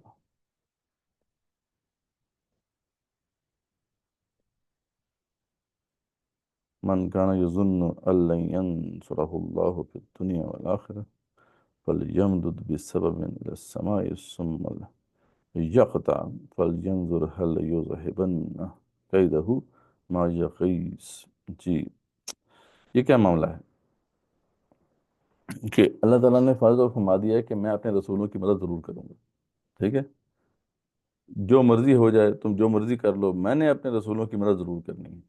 اور اگر کسی کو اس کے درد اس سے تکلیف ہے اس بات سے، تو وہ اگر چاہتا ہے تو اوپر آسمان پہ چڑھ کے، ٹھیک ہے، وہ کیا کرے کہ اس مدد کا جو سلسلہ ہے اس کو کاٹ دے، یا وہ اوپر رسی باندھ لے، ٹھیک ہے، رسی باندھ کر اپنے حلق میں پھندا ڈال کے خودکشی کر لے۔ ٹھیک ہے، یعنی یہاں پہ بتایا جا رہا ہے کہ تم بے شک مر جاؤ، خودکشی کر لو، لیکن میں نے یہ کام ضرور کرنا ہے، میں نے اپنے رسولوں کی مدد ضرور کرنی ہے۔ ٹھیک ہے جی، تو یہ ہے۔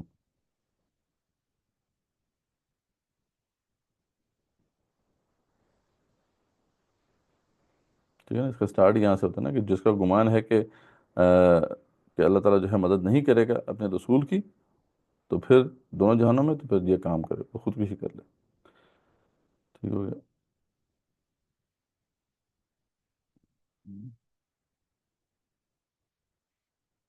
ہاں نہیں، وہی بات ہے کہ اللہ تعالیٰ نے مدد تو کرنی ہے اپنے رسولوں کی، اور ہم بھی اب اللہ تعالیٰ کی ایک طرح سے یہ قوم جو ہے، پوری ہماری امت جو ہے ایک طرح سے کار رسالت پر ہے قائم، تو اللہ نے ہمارے لیے بھی کہا ہوا ہے کہ اللہ ہماری مدد کرے گا، وَلَا تَهِنُوا وَلَا تَحْزَنُوا وَأَنْتُمُ الْأَعْلَوْنَ إِن كُنتُم مُؤْمِنِينَ۔ اللہ تعالیٰ نے ہماری مدد کرنی ہے لازمی، لیکن یہ ہے کہ پہلے ہم نے کھڑے ہو کے دکھانا ہے۔ ٹھیک ہے جی۔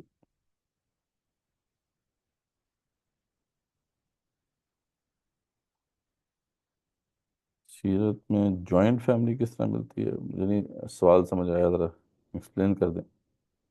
سر جیسے سورہ نور کی ہم یہ جو آیت دیکھتے ہیں نا پردے وغیرہ کی، تو اس میں یہ بھی ابھی آتے ہیں اس پہ، پھر سورہ نور پہ آتے ہیں، تو پھر یہ پوچھ لیجیے گا انشاءاللہ۔ تو بس یہ ہے کہ سورہ ذرا مومنون کو تھوڑا سا دیکھ لیں۔ اس میں جو کچھ صفات بیان کی گئی ہیں مومنین کی، ایک تو یہ ہے کہ اپنی نمازوں میں خشوع اختیار کرتے ہیں، وہ بری باتوں یعنی لغو باتوں سے اعراض کرتے ہیں۔ نمازوں میں خشوع کا مطلب یہ ہے کہ آپ کا دھیان اللہ کے اوپر رہے، ٹھیک ہے؟ جس نماز میں دھیان آپ کا مسلسل اللہ کے ساتھ ہے تو اس کا مطلب ہے وہ خشوع والی نماز ہے۔ اسی طریقے سے آپ کا باطن اور آپ کا ظاہر، اس میں بھی اطمینان ہونا چاہیے، ایک تذبذب کی کیفیت نہیں ہونی چاہیے۔ اور دوسرا یہ ہے کہ آپ کا فوکس اللہ پہ رہے۔ اگر یہ چیز نہیں ہے تو پھر ظاہری بات ہے کہ یہ خشوع نہیں ہے۔ لغو بات ہوا ہے جس کا دنیا میں کوئی فائدہ نہیں، نہ آخرت میں فائدہ ہے، اس میں ٹائم جو ہے اسپینڈ کرنا، جیسے آج ہمارا حال ہے، ہماری دنیا جو ہے اس کے اندر یہی چیز ہے کہ زیادہ تر ٹائم ہمارا لغویات میں گزرتا ہے، تو یہ پیٹ نہیں چلے گا۔ پھر اللہ فرماتے ہیں کہ جو اپنے کاموں میں جو ہے پاکی کو جو ہے وہ فوقیت دیتے ہیں، اپنے مال کو بھی پاک کرتے ہیں زکوٰۃ کے ذریعے سے، صدقات کے ذریعے سے، اور اپنے آپ کو بھی پاک رکھتے ہیں۔ والذین هم لفروجہم حافظون، جو اپنی شرمگاہوں کی حفاظت کرتے ہیں، سوائے یہ کہ بیویاں ہوں یا باندیاں ہوں۔ اور پھر جو ہے جو اپنی امانتوں اور عہدوں کی پاسداری کرتے ہیں، ٹھیک ہے؟ اب اس میں پورا دین ہی آ جاتا ہے۔ ہمارے پاس جو بھی رسپانسبلٹی ہے وہ ہمارے اوپر، ہمارے لیے امانت ہے۔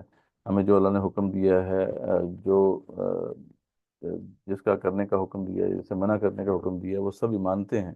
اگر ہم ان کو وائلیٹ کرتے ہیں تو ہم اس میں خیانت کر رہے ہیں، ٹھیک ہے؟ اور عہد جتنے بھی ہمارے کانٹریکٹس ہیں، بعض سوشل کانٹریکٹس ہیں، بعض انڈکلیئرڈ ہیں، بعض ڈکلیئرڈ ہیں، ٹھیک ہے؟ وہ سب کے سب ہم نے ان کو پورا کرنا ہے، ٹھیک ہے؟ تو یہ سب چیزیں اگر ہم پوری کریں گے تو اللہ فرماتے ہیں، اور پھر اس کے بعد نمازوں کی حفاظت، والذین هم علی صلواتہم یحافظون، تو ان کو جو انشور کرے گا پھر وہ جنت الفردوس میں جائے گا۔ لیکن یہ آسان نہیں ہے، ایک ایک چیز اگر آپ اس میں غور کریں تو بڑی گہرائی ہے، ٹھیک ہے؟ اور مسلمانوں کا حال خاص طور پہ امانت کی پاسداری اور عہد کی وفا کے اندر تو جو حال ہے، مثال بن گئے ہیں مسلمان کے۔ وہ ہمارے وہ جب یو کے میں ہم تھے تو وہاں پہ وہ کہتے تھے، انگریز کہتے تھے کہ یار تم لوگ جب انشاءاللہ کہتے ہو نا تو ہمیں کنفرم ہو جاتا ہے آپ نے نہیں کرنا کام، ٹھیک ہے؟ تو یعنی ہماری جو ہے یہ ریپوٹیشن بن گئی ہے۔ تو اس لیے یہ تو جو ہے اس سے جب تک نکلیں گے نہیں تو اس وقت تک ہمارا کوئی نہ دنیا میں کوئی حال ہوگا بہتر، نہ آخرت میں۔ تو اس کو دیکھنا ہے۔ اس کے بعد پھر جو ہے انسان کی تخلیق کی سٹیجز ہیں، پہلے بھی ہم ذکر کر چکے ہیں کہ پروفیسر کیتھ مور جو ہیں، انہوں نے جو پھر یہ ان کو پڑھا اور پھر بتایا کہ یعنی اتنی زبردست جو ہے ڈپکشن ہے انسان کی تخلیق کی جو سٹیجز کی کہ اس سے بہتر ہو نہیں سکتی، اور انہوں نے کہا کہ مجھے اس میں کوئی شک نہیں ہے کہ یہ محمد صلی اللہ علیہ وسلم کی طرف سے ہی ہوگا۔ تو یہ ہم نے کل بھی اس کو دیکھا تھا، تو یہ بہت بڑی دلیل ہے آج، اس کی وجہ سے تو بہت سے لوگ جو ہے مسلمان ہوئے۔ پھر اس کے بعد کچھ جو ہے اللہ انسان کی تخلیق کے مراحل کے بعد اس کو جو نعمتیں عطا کی گئی ہیں اس کا ذکر ہے، اور اس کے ذریعے سے اللہ سمجھا رہے ہیں کہ دیکھو اللہ نے نعمتیں عطا کی ہیں، اس لیے اللہ کی بندگی کرو۔ پھر کچھ قوموں کے واقعات ہیں، نور اسلام کی قوم کا واقعہ ہے کہ کس طرح انہوں نے دعوت دی، تو اعتراض یہی ہوا، سب انبیاء علیہ السلام پر یہ اعتراض ہوتا تھا کہ ہم ہی میں سے کوئی ایک انسان کیوں ہے جو کہ ہمارے اوپر جو ہے یہ ذمہ داری نبھا رہا ہے، اس فرشتہ کیوں نہیں نازل ہوا؟ تو اللہ تعالیٰ اس کا جواب دیتے رہے۔ نور علیہ السلام کے ساتھ بھی اس طرح کی باتیں کی ان کے سرداروں نے، تو اللہ نے کہا کہ آپ فکر نہ کریں، آپ کشتی بنائیں اور اللہ تعالیٰ آپ کو بچا لے گا۔ اور پھر اس کے بعد وہ کشتی کی دعا بھی اللہ تعالیٰ نے بتائی، کشتی سے اترتے وقت کیا دعا ہوگی کہ وَقُلْ رَبِّ أَنزِلْنِي مُنزَلًا مُبَارَكًا وَأَنْتَ خَيْرُ الْمُنزِلِينَ، ٹھیک ہے؟ اے رب مجھے بابرکت اتارنا اتار، اور تو ہی بہتر ہے اتارنے والوں میں سے۔ اچھا اب یہ دیکھیں وہی جو میں نے آپ کو پہلے بتایا تھا کہ جو کوڈز ہیں قرآن مجید میں، حضرت نوح علیہ السلام کا واقعہ سورہ ہود میں بھی آیا تھا۔ تو سورہ ہود کے اندر جو دعا سکھائی گئی تھی، وہ جو قَالَ ارْكَبُوا فِيهَا بسم اللہ مجریہا و مرساہا ان ربی غفور رحیم، وہ لگتا ہے جیسے سوار ہوتے وقت کی دعا ہے، اور یہ جو دعا ہے یہ اترتے وقت کی دعا ہے۔ تو یہ دونوں اگر آپ حصے سورہ ہود کا اور یہ والا حصہ آپ ملا لیں گے تو آپ کو کمپلیٹ پکچر ملے گی۔ اگین یہ جو دونوں چیزیں ملی ہیں تو یہ کوئی کوڈ کا پارٹ ہے، یہ پزلز ہیں، جب ان کو آپ سالو کرتے ہیں تو بڑا کچھ ملتا ہے۔ اگین اس پہ غور کرنے کی ضرورت ہے۔ اس کے بعد ایک اور قوم کا ذکر ہے، اس کا بھی یہی معاملہ تھا۔ جب ان کے پاس رسول آیا تو ان پہ بھی یہی اعتراض کیا گیا، آخر کار وہ قوم تباہ کر دی گئی۔ پھر قومیں جو ہے موسیٰ اور حضرت موسیٰ علیہ السلام اور ہارون علیہ السلام کا ذکر ہے، اور ان کے اوپر بھی یہی اعتراض کیا گیا تھا۔ پھر حضرت جو ہے عیسیٰ ابن مریم کا ذکر ہے۔ تو اللہ فرماتے ہیں یہ سب جو ہے امتیں ہیں، ان کا ایک ہی دین تھا، بعد میں لوگوں نے اختلاف کیا اور آپس میں ٹکڑے ٹکڑے کر دیا دین کو، تو تم ایسا نہ کرنا۔ امت مسلمہ کو یہ بات بتائی گئی ہے۔ اس کے بعد آپ صلی اللہ علیہ وسلم کی دعوت پر کچھ ایمان لانا ہے، کچھ کا انکار کر، مطلب اللہ فرماتے ہیں کہ آپ صلی اللہ علیہ وسلم کی دعوت پر کچھ تو ایمان لے کے آئیں گے اور کچھ تو انکار کریں گے اور سرکشی میں بڑھ جائیں گے، تو آپ اس لیے پریشان مت ہوں۔ اگر کچھ انکار کر رہے ہیں تو کچھ انشاءاللہ آپ کے اوپر ایمان بھی لے کے آئیں گے۔ اور پھر یہاں پہ اللہ یہ ساری باتیں بیان کرنے کے بعد بڑی زبردست ایک بات فرماتے ہیں کہ وَاتَّبَعَ الْحَقُّ أَهْوَاءَهُمْ، اگر حق تمہاری خواہشوں کا پیرو ہو جائے، یعنی حق جو ہے تمہاری خواہشات کے مطابق ہو جائے، تو پھر دنیا میں تو فساد ہی برپا ہو جائے۔ تو حق تمہاری خواہشوں کا پیرو نہیں ہو سکتا، ٹھیک ہے؟ اللہ تعالیٰ کی مرضی پہ ہی موقوف ہے، اللہ تعالیٰ کی مرضی سے ہی حق جو ہے وہ تمہارے سامنے آئے گا، تمہاری مرضی کے مطابق یہ نہیں ہوگا۔ اس کے بعد جو ہے مشرکین کو توحید سمجھانے کے لیے اللہ تعالیٰ نے کچھ سوالات رکھے ہیں، کیونکہ وہ جانتے تھے مشرکین اللہ تعالیٰ کو خالق بھی مانتے تھے، رازق بھی مانتے تھے، زندگی اور موت کا مالک بھی مانتے تھے، مسبب الاسباب بھی مانتے تھے، لیکن پھر بھی اللہ کے ساتھ شریک کرتے تھے۔ تو اللہ نے بار بار سوال پوچھے ہیں کہ ان سے پوچھیں کون خالق ہے، کون رازق ہے، تو وہی کہیں گے اللہ تعالیٰ ہے۔ تو اس کی بات ہے یہاں پر۔ پھر آگے روز محشر جو ہے انجام ہوگا جو کفار کا، اس کا ذکر ہے، اور پھر آخر میں انکلوڈ یہاں پہ ہوتا ہے کہ وَمَن يَدْعُ مَعَ اللَّهِ إِلَٰهًا آخر، جو اللہ کے سوا کسی اور کو خدا بنائے، لا برہان لہ بھی، تو اس کے پاس کوئی دلیل نہیں ہوگی، فَإِنَّمَا حِسَابُهُ عِندَ رَبِّهِ، تو اس کا حساب اللہ کے پاس ہے۔ یعنی یہ بات بڑی واضح ہے کہ کوئی بھی باطل دین جو ہے، جو اللہ کے سوا کسی اور خدا کے اوپر کھڑا ہوا ہے، اس کے پاس کبھی کوئی دلیل نہیں ہوگی، اس کو ماننے والے کے پاس۔ یہ بات ہے، دلیل صرف ہمارے پاس ہے اور کسی کے پاس نہیں ہے۔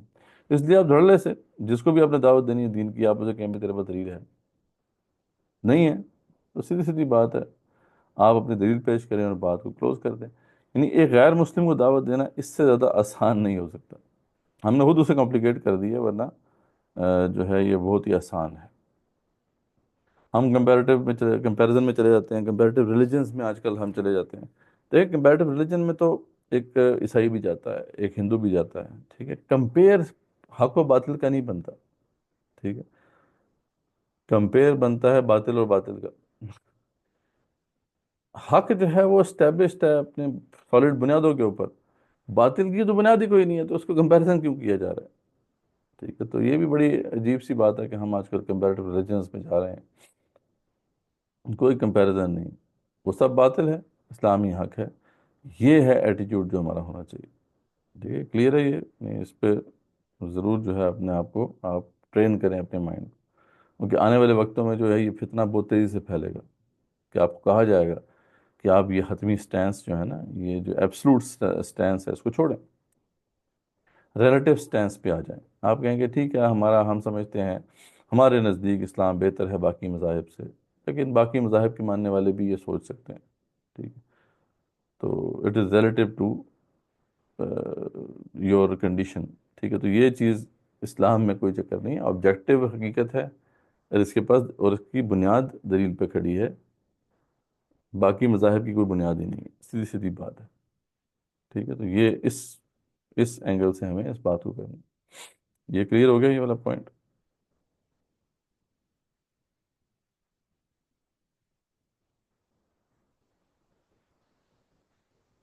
ہاں جی، کلیئر ہے؟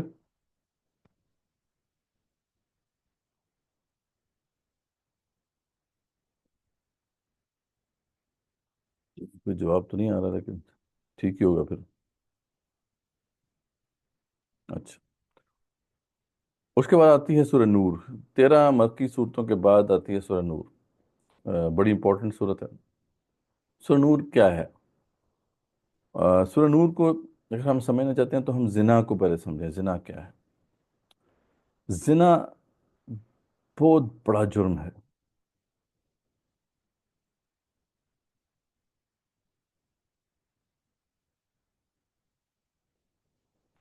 ہم مسلم کو قرآن دے کر کہنا کہ پڑھ کے خود چوز کریں کون سا دین ٹھیک ہے یا غلط. نہیں، اس طرح تھوڑی آپ نے کرنا ہے. اتنی مطلب بیک فوٹ پہ جا کے جی آپ قرآن پڑھ لیں، دیکھ لیں، خود ہی چوز کر لیں. نہیں، آپ دھڑلے سے کیوں نہیں کہیں گی آپ ان کو کہ قرآن معجزہ ہے اللہ تعالیٰ کا، یہ دلیل ہے، یہ اسلام ہی حق ہے، باقی سب مذاہب جو ہیں ان کی کوئی بنیاد ہی نہیں. یہی تو ابھی بات آپ سے میں کر رہا ہوں. اللہ نے فرمایا کہ جو بھی اللہ کے سوا کسی اور کو خدا بناتا ہے لا برہان لہ بہ، اس کے پاس کوئی دلیل نہیں ہے. کھل کے بات کریں، کیا ڈر ڈر کس بات کا ہے؟ اور باقی ان کے پاس کوئی دلیل نہیں ہے. یہودیوں کے پاس دلیل ہے، کیا وہ ثابت کر سکتے ہیں اپنی کتاب کو؟ اس کا تو اوریجنل ورژن ہی نہیں ہے. ان کی تو وہ جو تورات تھی وہ غائب ہوگی تختیاں. اب تو ان کے پاس تورات ہی نہیں ہے. وہ تو یہ بھی ثابت نہیں کر سکتے کہ جو کہ جو ہے موسیٰ علیہ السلام دنیا میں آئے بھی تھے کہ نہیں تھے. ان کے پاس تو کوئی ایویڈنس ہی نہیں ہے. یہی حال عیسائیوں کا ہے، کوئی بائبل ایگزسٹ ہی نہیں کرتی ہے. ہندو مت کو تو ویسی کوئی بنیاد نہیں ہے، وہ تو صرف دیوملائی کہانی ہے ہی نہیں کوئی بنیاد. آپ چیلنج کریں ان کو، نہیں آپ کو ہم کیوں صحیح مانیں، کیا دلیل ہے آپ کے پاس؟ کوئی دلیل نہیں. اب وہ طریقہ پھر آپ سے پوچھیں گے تو آپ کہیں کہ ہمارے پاس تو دلیل ہے، سیدھی سیدھی قرآن مجید یہ سامنے ہے. اللہ کا چیلنج اس پہ ہے، جیسی ایک صورت لے آؤ، مزے کرو. نہیں لا سکتے تو پھر یہی حق ہے، ماننا پڑے گا. تو ہمارے پاس حق ہے یہ کہ جی آپ پڑھ لیں، دیکھ لیں، اگر پسند آئے تو قبول کر لیں، نہیں تو اتنا اپولوجیٹکلی آپ کیوں کہیں گی؟ بلکہ یہ والا بیہیویئر تو ہمارا آج کل کے مسلمانوں کے ساتھ بھی ہے کہ آپ قرآن مجید خود پڑھ کے سمجھ لیں، ہمارے پاس کہہ لیں ٹائم بھی نہیں ہے کہ ہم آپ کو قرآن مجید صحیح سے سمجھا سکیں ہاں، یا اس لحاظ سے بتا سکیں کہ قرآن میں کیا احکامات آئے ہوئے ہیں. وہ ساری بات ہم نے بھی نہیں پڑھانا. نہیں، مسئلہ یہ وہی ہے. لیکن کم سے کم یہ چیز تو ہر بندہ ہر بندے کو ٹرین کرنا ہے نا. بچے بچے کو ٹرین کرو بھائی. ٹھیک ہے، میرا بیٹا تھا 5 سال کا تھا، وہ کوئی ان کی میڈم تھی کرسچن، انہیں کہتے ہیں کہ آپ جو ہے مسلمان ہو جائیں کیونکہ اسلام ہی حق ہے. تو وہ بھی پریشان ہوگی بڑی.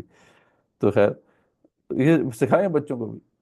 اور اس کو ان کو ہم نے یہ بتایا کہ بھی قرآن کا چیلنج ہے، کوئی ابھی تک پورا نہیں کر سکا. دیکھیں موسیٰ علیہ السلام بھی تو جادو کے ایکسپرٹ نہیں تھے نا. وہ یہ سوال اکثر آتا ہے جی ہم تو قرآن کے ایکسپرٹ نہیں ہیں، ہم تو قرآن کی جو لینگویج ہے اس کو نہیں جانتے، تو ہم کیسے پیش کریں گے؟ تو موسیٰ علیہ السلام بھی تو جادو کو نہیں جانتے تھے، بلکہ موسیٰ تو گھبرا گئے تھے. اللہ نے کہا تھا موسیٰ لا تخف، پھینک تو صحیح، تیرے ہاتھ میں کیا ہے. تو آپ بھی پیش کریں، چیلنج تو پیش کریں، آگے جواب ہی نہیں ہے کسی کے پاس. ٹھیک، پریشان نہیں ہونا، کھل کے فرنٹ فٹ پہ جو ہے ذرا کھیلنا ہے.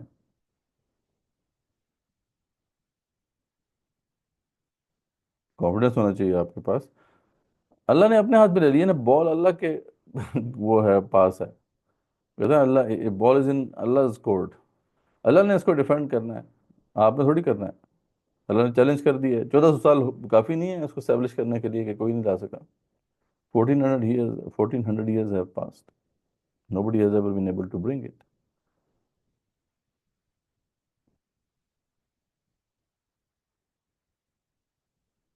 جی، اس کو کلیئر کرنا بڑا ضروری ہے. امت کا بہت برا حال ہے اس میں. آپ ذرا پوچھیں 99% لوگوں سے، آپ پوچھیں گے یار آپ کے پاس کوئی دلیل ہے، مسلمانوں سے پوچھیں آپ، وہ کہیں ہاں بس مسلمان پیدا ہو گئے، ہاں کچھ موٹی آگے پیچھے باتیں، کوئی دلیل نہیں ہے. آپ علماء سے پوچھتے ہیں ان کے پاس کوئی دلیل نہیں. وہ بھی کہتے ہیں ہاں بس یہ ہے کہ ہم چلا آ رہا ہے، روایت ہے اور اس لیے مانتے ہیں. پتہ نہیں کیا بات ہے، امت مسلمہ جو ہے اتنے بڑی دلیل کو کیوں نہیں پیش کرتی ہے، کیوں نہیں اس کے اوپر کھڑی ہوئی ہے؟ یہ کوئی وائرس ہے؟ پتہ نہیں. قرآن مجید کو آپ نے پڑھا ابھی تک، جو لوگ شروع سے اٹینڈ کر رہے ہیں سیشنز، کتنی دفعہ یہ بات آئی ہے؟ قرآن کا یہ مین ٹاپک ہے، اتنی دفعہ ڈسکشن میں آئی ہے کہ وہ کہتے تھے فرمائشی موضوع لے کے، اللہ فرماتے ہیں نہیں میں نے موضوع دکھا دیا ہے، موضوع قرآن ہے، میں فرمائشی موضوع نہیں دکھاؤں گا. بار بار یہ بات آتی ہے. تو اس کو ہمیں سمجھنا. چلیں آگے جو ہے سورہ نور ہے. سورہ نور جو ہے اس کو میں نے بتایا نا کہ سمجھنے کے لیے زنا کو سمجھنا ضروری ہے. زنا کیا چیز ہے؟ اللہ کے نزدیک دو بڑے جرم ہیں. شرک تو کفر ہی ہے نا. شرک تو اس سے نکلے وہ رضا کیٹیگری ہے. اس کے بعد جب ہم کبیرہ گناہوں کو دیکھتے ہیں تو دو بڑے کبیرہ گناہ ہیں. ایک ہے قتل اور دوسرا ہے زنا. کہ قتل کو سمجھنا سب کے لیے آسان ہے. کوئی بھی مطلب آج بھی گئے سے گئے جو ہے نا وہ گزرے زمانے کے اندر بھی ہم دیکھتے ہیں کہ قتل کے بارے سے شعور ابھی تک انسان کا ہے کہ نہیں یار قتل کرنا غلط ہے اور کبھی جرم ہے, اس کی سزا بھی سخت ہونی چاہیے. لیکن زنا اتنا ہی بڑا جرم ہے لیکن اس کے بارے میں پریشانی نہیں ہے. اس کی وجہ یہ ہے کہ ہمارا جو مائنڈ سیٹ ہے وہ مٹیریلسٹک ہے. ہم فزیکل ہارم کو تو سمجھ سکتے ہیں, ٹھیک ہے, کسی نے کسی کو مار دیا یہ فزیکل ہارم ہے, یار غلط ہے. جو اسپرچول ہارم ہے اس کو ہم سمجھ نہیں سکتے, وہ نظر نہیں آتا.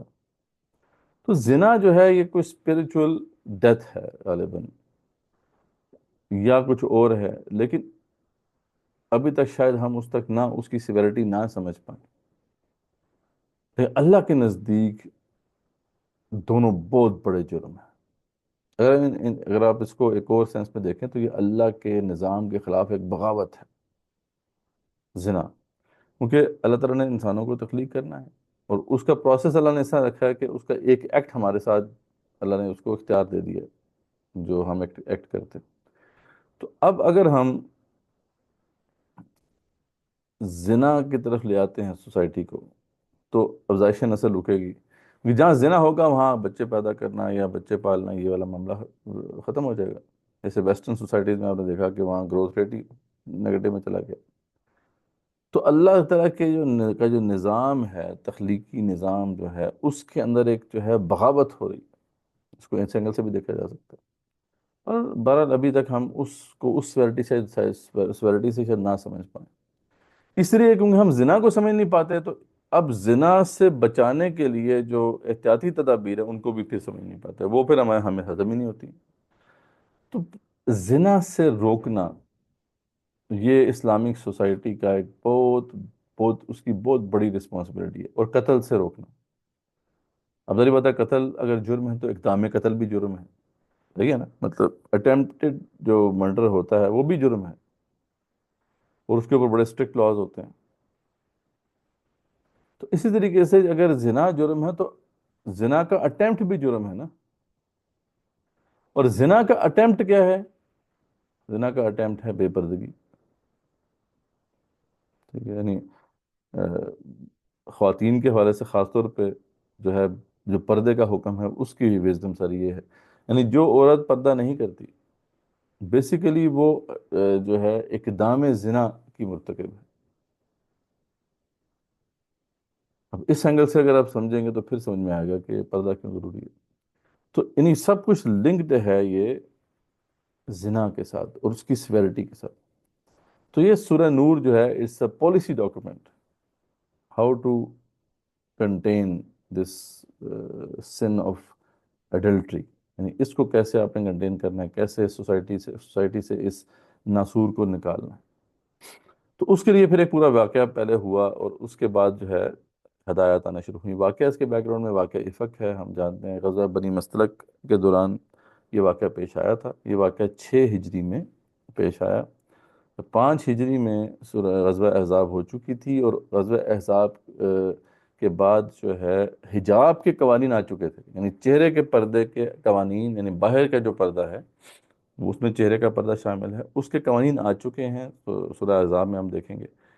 اب یہاں پہ مزید انسٹرکشنز آئی ہیں کہ گھر کے اندر بھی آپ کو جو گریٹر فیملی ہے اس کے اندر بھی کچھ اس کا پردے کا اہتمام کرنا ہے. خواتین کا باہر کا تو پردہ ہو رہا تھا لیکن اندر جو ہے کچھ ریلیکسیشنز تھیں, ان کو بھی ریسٹرکشنز اس کے اوپر ڈال دی گئی, ٹھیک ہے.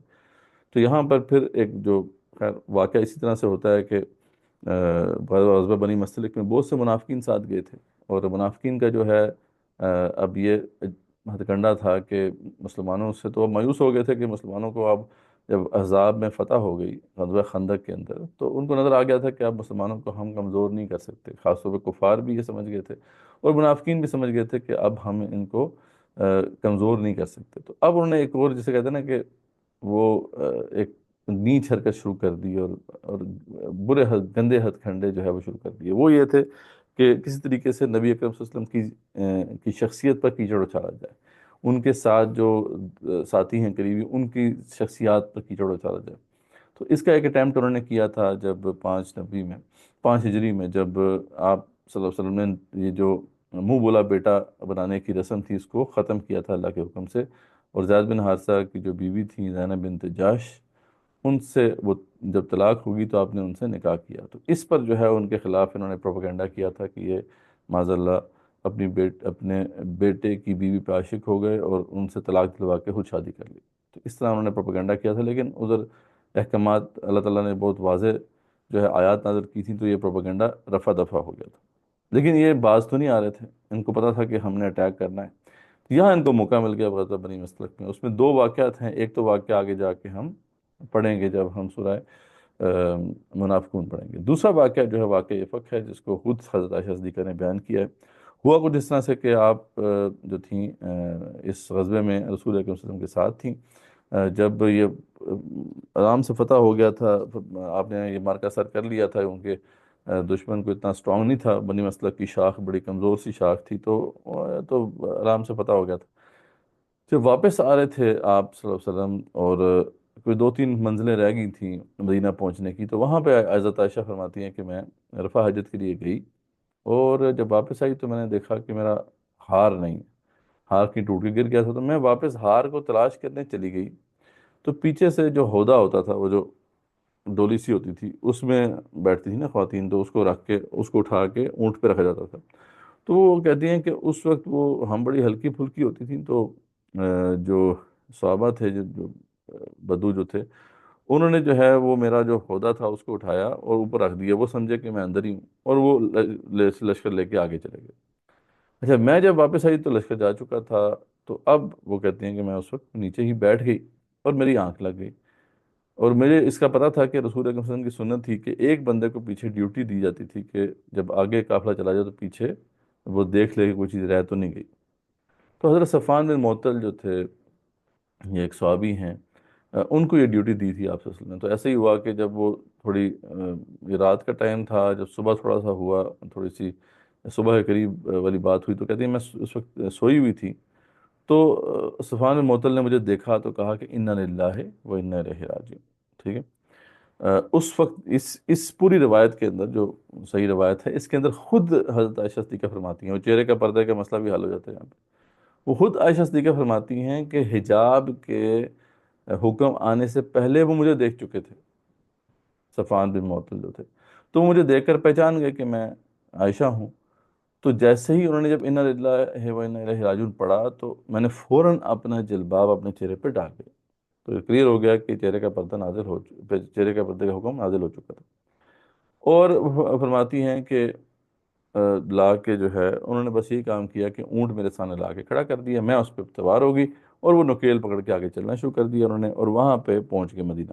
جب مدینہ پہنچے تو اب وہ فرماتی ہیں کہ مجھے نہیں پتہ چلا کہ میرے بارے میں کیا پروپیگنڈا ہو رہا ہے, لیکن عبداللہ بن ربیع نے وہاں پہ پروپیگنڈا شروع کر دیا تھا کہ معاذ اللہ یہ عائشہ جو ہیں یہ زنا کر کے آئی ہیں اس بندے کے ساتھ, اور اب جو ہے یہاں پہ سب کے سامنے آ گئی ہیں, نہیں معاذ اللہ اس طرح کی بات اس نے بیہودہ بات کی, اور یہ پروپیگنڈا پھیلانا شروع کر دیا. ادھر عائشہ فرماتی ہے مجھے تو پتہ ہی نہیں تھا, میں گھر پہ آئی تو تھوڑی بیمار ہو گئی, لیکن میں نے دیکھا کہ حضور صلی اللہ علیہ وسلم کی جو ہے نا وہ الفت نہیں رہی میرے ساتھ. بس میرے بارے میں پوچھ رہے ہیں باقیوں سے کہ ٹھیک ہیں, لیکن مجھ سے زیادہ بات نہیں کر رہے. تو مجھے بڑا اس پہ تعجب ہوا. پھر کہتی ہیں میں میکے چلی گئی.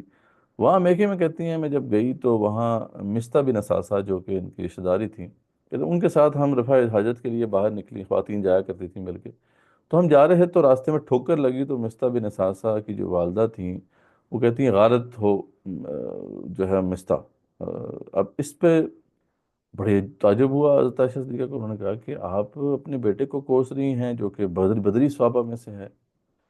تو اس پہ وہ ان کی والدہ کہتی ہیں کہ تمہیں نہیں پتہ تمہارے بارے میں اس نے کیا پروپیگنڈا شروع کیا ہوا ہے. تو عائشہ فرماتی ہیں میں نے پوچھا کہ کیا کیا ہوا ہے؟ تو بتایا انہوں نے کہ آپ کو تو آپ کے بارے میں تو یہ ہے بات پھیلا رہے ہیں لوگ کہ زنا آپ نے کیا. وہ اس پہ کہتی ہیں عائشہ میرے تو پاؤں کے نیچے سے زمین نکل گئی, اور مجھے فاحشت بھی بھول گئی اور گھر پہ چلی گئی اور روتی رہی. تو فرماتی ہیں کہ یہ سارا ماجرا جو تھا یہ ہوا. خیر پیچھے آپ صلی اللہ علیہ وسلم بھی بڑے پریشان تھے، میرے بارے میں پوچھتے رہے، علی سے پوچھا، اسامہ بن زید سے پوچھا، سب نے میرے بارے میں صحیح بات ہی کی. تو خیر اس پہ پھر جو ہے یہ اعلان برات آپ اللہ تعالیٰ کی طرف سے نازل ہوا، اور یہ بات اسٹیبلش ہو گئی کہ آپ بالکل پاک ہیں. اور پھر یہ سورج شروع ہوتی ہے. ٹھیک ہے، وہ اصل میں اس لیے بتانا تھا، یہ پورا واقعہ اس لیے ہوا کہ یہ بتانا تھا کہ زنا کی تہمت جس نے غلط لگائی تو اس کے اوپر بھی سزا ہے. یہ سزا پہلے آ چکی تھی. ٹھیک ہے، لیکن کچھ صحابہ بھی اس میں پڑ گئے، منافقین کو تو کوڑے لگے پھر. ٹھیک ہے، 80 کوڑے لگے. یہ بات طے ہو گئی تھی کہ جس نے بھی زنا کی تہمت لگائی اس کو 80 کوڑے پڑیں گے، اور جس نے زنا کیا مرد ہو یا عورت تو اس کو 100 کوڑے پڑیں گے. لیکن جو تہمت لگائے گا، یعنی کسی نے کہا جی فلاں نے زنا کیا ہے، تو وہ 4 گواہ اس کو لانے پڑیں گے. اگر 4 گواہ وہ نہیں لا سکتا یا لا سکتی تو اس کو پھر 80 کوڑے پڑیں گے. تو اس پہ پھر جو ہے 3 صحابہ بھی اس کا شکار ہو گئے تھے. ایک تو شاعر رسول حسان بن ثابت، دوسرے جو تھے یہ مصطح بن اساسہ، اور تیسری خاتون تھیں حمنہ بنت جاش، زینب بنت جاش کی بہن. تو ان لوگوں کو بھی پھر کوڑے پڑے تھے، 80 کوڑے پڑے تھے. ٹھیک ہے، تو یہ واقعہ ہے. اب اس میں اللہ تعالیٰ نے پھر سارا بتا دیا ہے. پہلے زنا کی بتا دی کہ سزا کیا ہے، 100 کوڑے مارو. حدیث کے اندر پھر شادی شدہ زانی کی جو سزا ہے وہ اس کے علاوہ ہے، وہ ہے رجم، یعنی پتھر مار مار کے مار دیا جائے. اور اس میں متفق ہے کہ پوری امت. ٹھیک ہے، تو یہ تو زنا کی حوالے سے آ گئی. لیکن 4 گواہ لانے ضروری ہیں. کوئی اگر الزام لگاتا ہے 4 گواہ نہیں لے کے آئے گا تو 80 کوڑے اس کو پڑیں گے. تو یہاں پہ اس بات کو سمجھانے کے لیے پھر عائشہ صدیقہ رضی اللہ عنہا کا وہ سارا واقعہ ہوا. اور پھر اس کے بعد اللہ نے بتایا کہ اللہ نے ڈانٹا سارے صحابہ کرام کو بھی جو اس میں ملوث تھے کہ تم نے کیوں نہ اچھا گمان کیا. یہ نبی کی بیوی تھی، وہ عام تو نہیں تھی نا، تمہاری ماں کا درجہ ہے، تم نے پھر بھی جو ہے ان کے اوپر الزام لگایا. خیر اللہ فرماتے ہیں کہ آئندہ جو ہے اس کا خیال رکھنا. ٹھیک ہے، پھر آگے وہ پالیسی ڈاکومنٹ شروع ہوتا ہے کہ اچھا اب مزید انسٹرکشنز کیا ہیں. ایک تو بتایا گیا کہ جو ہے دروازے کو جب جب بھی کسی گھر جاؤ تو وہاں پہ دستک دو، ویسے بغیر اجازت کے اندر نہ جاؤ. بھئی اندر بے پردگی ہو سکتی ہے، کوئی خاتون ہے. یعنی اب ان سب چیزوں کو روکا گیا ہے جہاں سے یہ سلسلہ شروع ہوتا ہے. کیونکہ دیکھیں زنا کی طرف جو سارا معاملہ ہے وہ شروع تو بد نظری سے ہوگا. ٹھیک ہے، نامحرم کے ساتھ سامنے مطلب آمنا سامنا ہو جائے گا، یہیں سے جو ہے بات چیت شروع ہوگی، یہیں سے پھر آگے بات جہاں تک جاتی ہے. شیطان تو ہی کرتا ہے، وہ یہاں سے بات کو آگے لے جا کر آخرکار وہ زنا پر لے جاتا ہے. تو اس لیے ان سارے دروازوں کو بند کیا گیا. یہ سارا پالیسی ڈاکومنٹ ہے نا. آگے بتایا گیا کہ دیکھو جب تم جاؤ کسی کے گھر میں دستک دو، اگر اندر سے آواز نہیں آتی تو پھر 3 دفعہ دستک دے سکتے ہو. تو حدیث شریف میں مزید تفصیل آتی ہے. اس کے بعد تم چلے جاؤ. اور اگر اندر سے کوئی خاتون ہے گھر میں یا کوئی بھی ہے نامحرم ہے، وہ کہتی ہیں کہ گھر میں نہیں ہے مرد یا گھر میں کوئی نہیں ہے، تو آپ پھر انسسٹ نہ کرو، آپ چلے جاؤ، پبلک پلیس پہ تم جا سکتے ہو. پھر آ گیا جناب حد بصر کا، کہ جب مرد دیکھیں عورت کو تو نظریں نیچی کریں، عورتیں مردوں کو دیکھیں تو نظریں نیچی کریں. اور پھر عورتوں کو مزید انسٹرکشن دیں کہ ٹھیک ہے باہر کا تو پردہ آ چکا، چہرے کا پردہ کرنا ہے باہر، لیکن گھر کے اندر بھی محرم رشتوں کے سامنے بھی تم نے ایسا نہیں ہے کہ بالکل آزاد ہو جانا ہے. گریٹر فیملی کے اندر یعنی محرم رشتے کون سے ہیں؟ اس میں چاچا ہیں، ماما ماموں ہیں، بھتیجے ہیں، بھانجے ہیں، یہ سب بھی تو ہے نا گریٹر فیملی میں. اس وقت تو سارے لوگ اکٹھے رہتے تھے. تو گریٹر فیملی کے اندر یہ جو آمنا سامنا ہے، اس میں بھی یہ نہیں ہے کہ آپ نے جو ہے مطلب تنگ لباس پہننا ہے یا اور جو ہے خوشبو لگا کے پھرنا ہے یا زیور کو اس طرح پہننا ہے کہ اس کی آوازیں آئیں. یہ سارا منع کر دیا گیا کہ اپنی زینت کو چھپا کے رکھو. اب خاص طور پہ اپنے گریبان کو جو ہے ڈھانپ کے رکھو. اور جو ہے چلو بھی آہستہ کہ آواز نہ جائے. تو یہ گھر یعنی گریٹر فیملی کے اندر بھی بتا دیا گیا کہ اس کا بھی تمہیں خیال رکھنا ہے. یہ انسٹرکشنز آ گئیں. ٹھیک ہے، آگے جا کے پھر یہ بھی مطلب مزید انسٹرکشنز آ گئیں کہ تمہارے گھر میں جو کام کرنے والے ہیں وہ 3 جو تمہارے اوقات ہیں وہ اس میں نہ آئیں تمہارے پرائیویٹ رومز کے اندر. فجر کا ٹائم ہے، ظہر کا ٹائم ہے، اور عشاء کے بعد کا ٹائم جب تم ریلیکس ہوتے ہو. ٹھیک ہے، تو اس وقت نہ آئیں. ایون کہ جو نابالغ بچے ہیں جب وہ بالغ ہو جائیں تو ان کے لیے بھی یہی حکم ہے. ٹھیک ہے، تو یہ انسٹرکشن دی جا رہی ہیں. گھر میں جو کام کرنے والے ہیں ان کو بھی انسٹرکشن دی جا رہی ہیں کہ تم اس میں داخل نہ ہو. پھر اس کے علاوہ نکاح کا بتا دیا گیا کہ جب جو تمہارے اندر نکاح جن کا نہیں ہوا وہ لڑکے لڑکیوں کا نکاح کراؤ ان کا، نکاح سب سے بڑی ڈھال ہے، نکاح ہوگا تو زنا کی طرف نہیں جاؤ گے، ٹھیک ہے۔ تو یہ پورا پالیسی ڈاکومنٹ جو ہے یہاں پہ آ جاتا ہے، ٹھیک ہے، ایک ایک چیز جو ہے بتا دی گئی کہ کس طرح تم نے جو ہے بہیو کرنا ہے۔ تو یہاں تک ہی رکھتے ہیں، اس پہ کوئی کوشچن ہو تو دیکھ لیں۔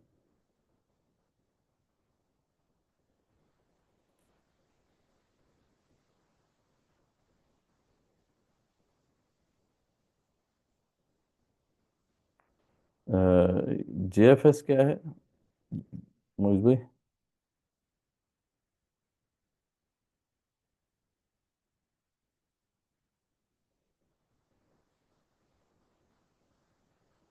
تو جوائنٹ فیملی سسٹم. نہیں نہیں، ایسا بھی کوئی چکر نہیں ہے مطلب کانسیپٹ نہیں ہے، کس نے کہا ہے کانسیپٹ نہیں ہے۔ ہاں اچھا ہے، پریفرنس ہے اس میں کہ جوائنٹ فیملی سسٹم اس طریقے سے نہ ہو، لیکن آپ کو پتا ہے وہ سوسائٹی جو تھی وہ تو رشتہ دار سارے اکٹھے ہی رہتے تھے، اور بالکل ساتھ ساتھ رہتے تھے۔ تو یہاں پہ ہاں یہ جیسا معاملہ ہے کہ ایک ہی گھر میں سب لوگ ہوتے ہیں، اس میں پھر بہت احتیاط کرنا مشکل ہوتا ہے، ٹھیک ہے۔ تو یہ چیز ہے، یہ ذریعہ بات ایک مجبوری بھی ہے، فائنینشیل ایک مجبوری بھی ہے۔ ابھی آج کل جس طرح کا معاملہ ہے، اگر گاؤں وغیرہ میں آپ جائیں تو وہاں تو چلو آپ دیکھتے ہیں کہ گھر بڑے کھلے کھلے ہوتے ہیں، حویلیاں ہوتی ہے بڑی بڑی، یا وہاں سستی جگہ ہوتی ہے، تو چلو اگر چاچا ماما تایا یا بھائی وغیرہ جو ہیں وہ علیحدہ ہیں۔ لیکن اب شہروں میں یہ مسئلہ ہو گیا ہے کہ اب سب کے لیے مشکل ہے افورڈ کرنا، تو ہم اس طرح بھی ہم نہیں کہہ سکتے جی بالکل اس کی اجازت ہی نہیں ہے، لیکن اس میں احتیاط پھر زیادہ ہونی چاہیے۔ انٹریکشن جو ہے نامحرم رشتوں کا زیادہ ہو سکتا ہے، اس کو روکنا ہے۔ تو اسلام تو یہ کہتا ہے کہ سیگریگیشن آف سیکسز بہت ضروری ہے، یہ پوری سوسائٹی میں بھی ہوگی، گھروں کے اندر بھی ہوگی۔ نامحرم جو رشتے ہیں ان کو آپس میں کم سے کم جو ہے اس کا انٹریکشن ہو، گھلا ملنا نہیں ہے۔ جہاں پہ بھی یہ ہوگا وہاں پہ پھر یہ زنا کے جو ہے نا وہ راستے کھلیں گے اور پھر مسئلے پیدا ہوں گے، تو یہ ہمیں اس کو ضرور دیکھنا ہے۔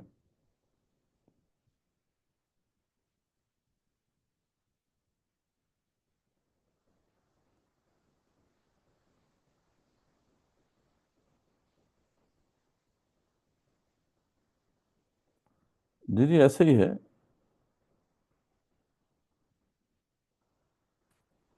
ہاں فائنینشیل بوجھ ظاہری بات ہے، اس کو ہم جسٹیفائی تو نہیں کر سکتے کہ یار یہ لازمی ہے، ٹھیک ہے، ورنہ تو پھر بہت مسئلہ ہو جائے گا، ٹھیک ہے۔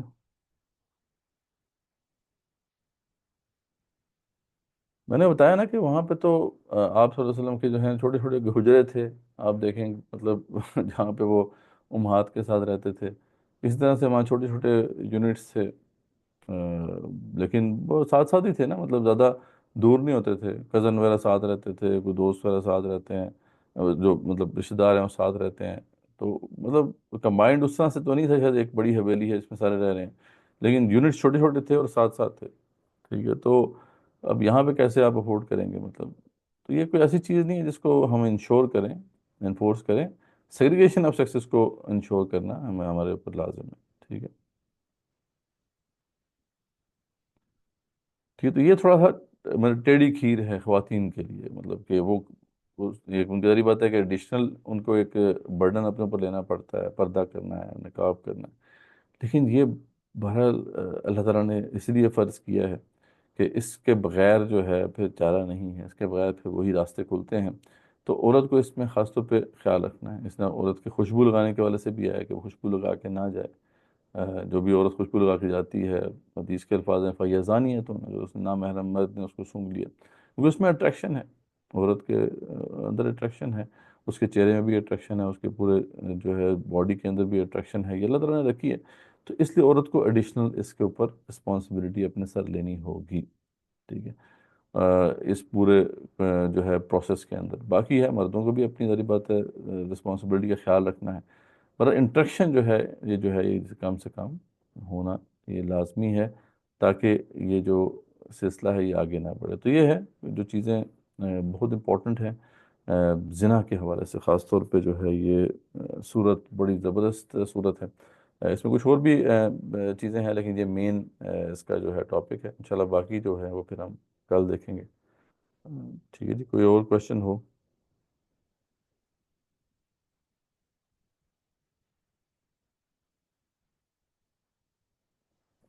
میں نے آپ کو بتایا نا کہ سورہ احزاب پہلے نازل ہو چکی ہے نا، اور یہ جو روایت ہے صحیح روایت ہے حضرت عائشہ صدیقہ رضی اللہ عنہا کی، جس میں وہ خود فرما رہی ہیں کہ پردے کے احکامات سے پہلے مجھے صفوان بن معطل دیکھ چکے تھے. ٹھیک ہے، اور جیسے ہی وہ جب ان کو پتہ چلا کہ وہ قریب آ گئے ہیں تو انہوں نے چہرے کا پردہ کر لیا. تو یہ دلیل ہے نا، اس سے پہلے سورہ احزاب نازل ہو چکی تھی، وہاں حجاب کا بڑا واضح حکم ہے کہ اپنے جو ہے کپڑوں کو اپنے منہ پہ لٹکا لیا کرو. ٹھیک ہے، چہرے پہ لٹکا لیا کرو. تو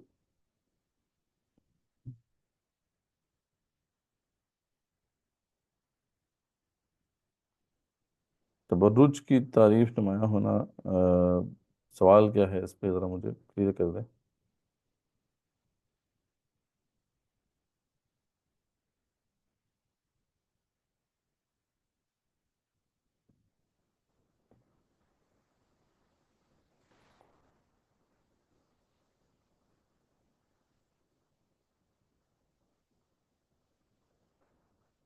وہ میں نے آپ کو بتایا نا کہ جب حجاب کی انسٹرکشنز آ چکی ہیں پہلے، تو یہ احکامات ان کو ریپلیس تو نہیں کرتے. ٹھیک ہے، یہ گھر کے دوسرا گھر کے اس لحاظ سے بھی ہیں کیونکہ اس کے اندر محرم رشتوں کا ذکر ہے.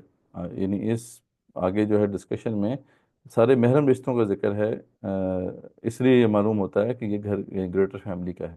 اگر تو نامحرم رشتوں کا ذکر ہوتا تو پھر اس کے اندر باہر کا ذکر ہوتا. تو اگر آپ اسے دیکھیں نا کہ یہاں پر جو ہے سارے جو محرم رشتے ہیں انہی کا ذکر ہے یہاں پر. یہ دیکھیں کہ کون سی آیت تھی یہ. ہاں یہ دیکھیں نا.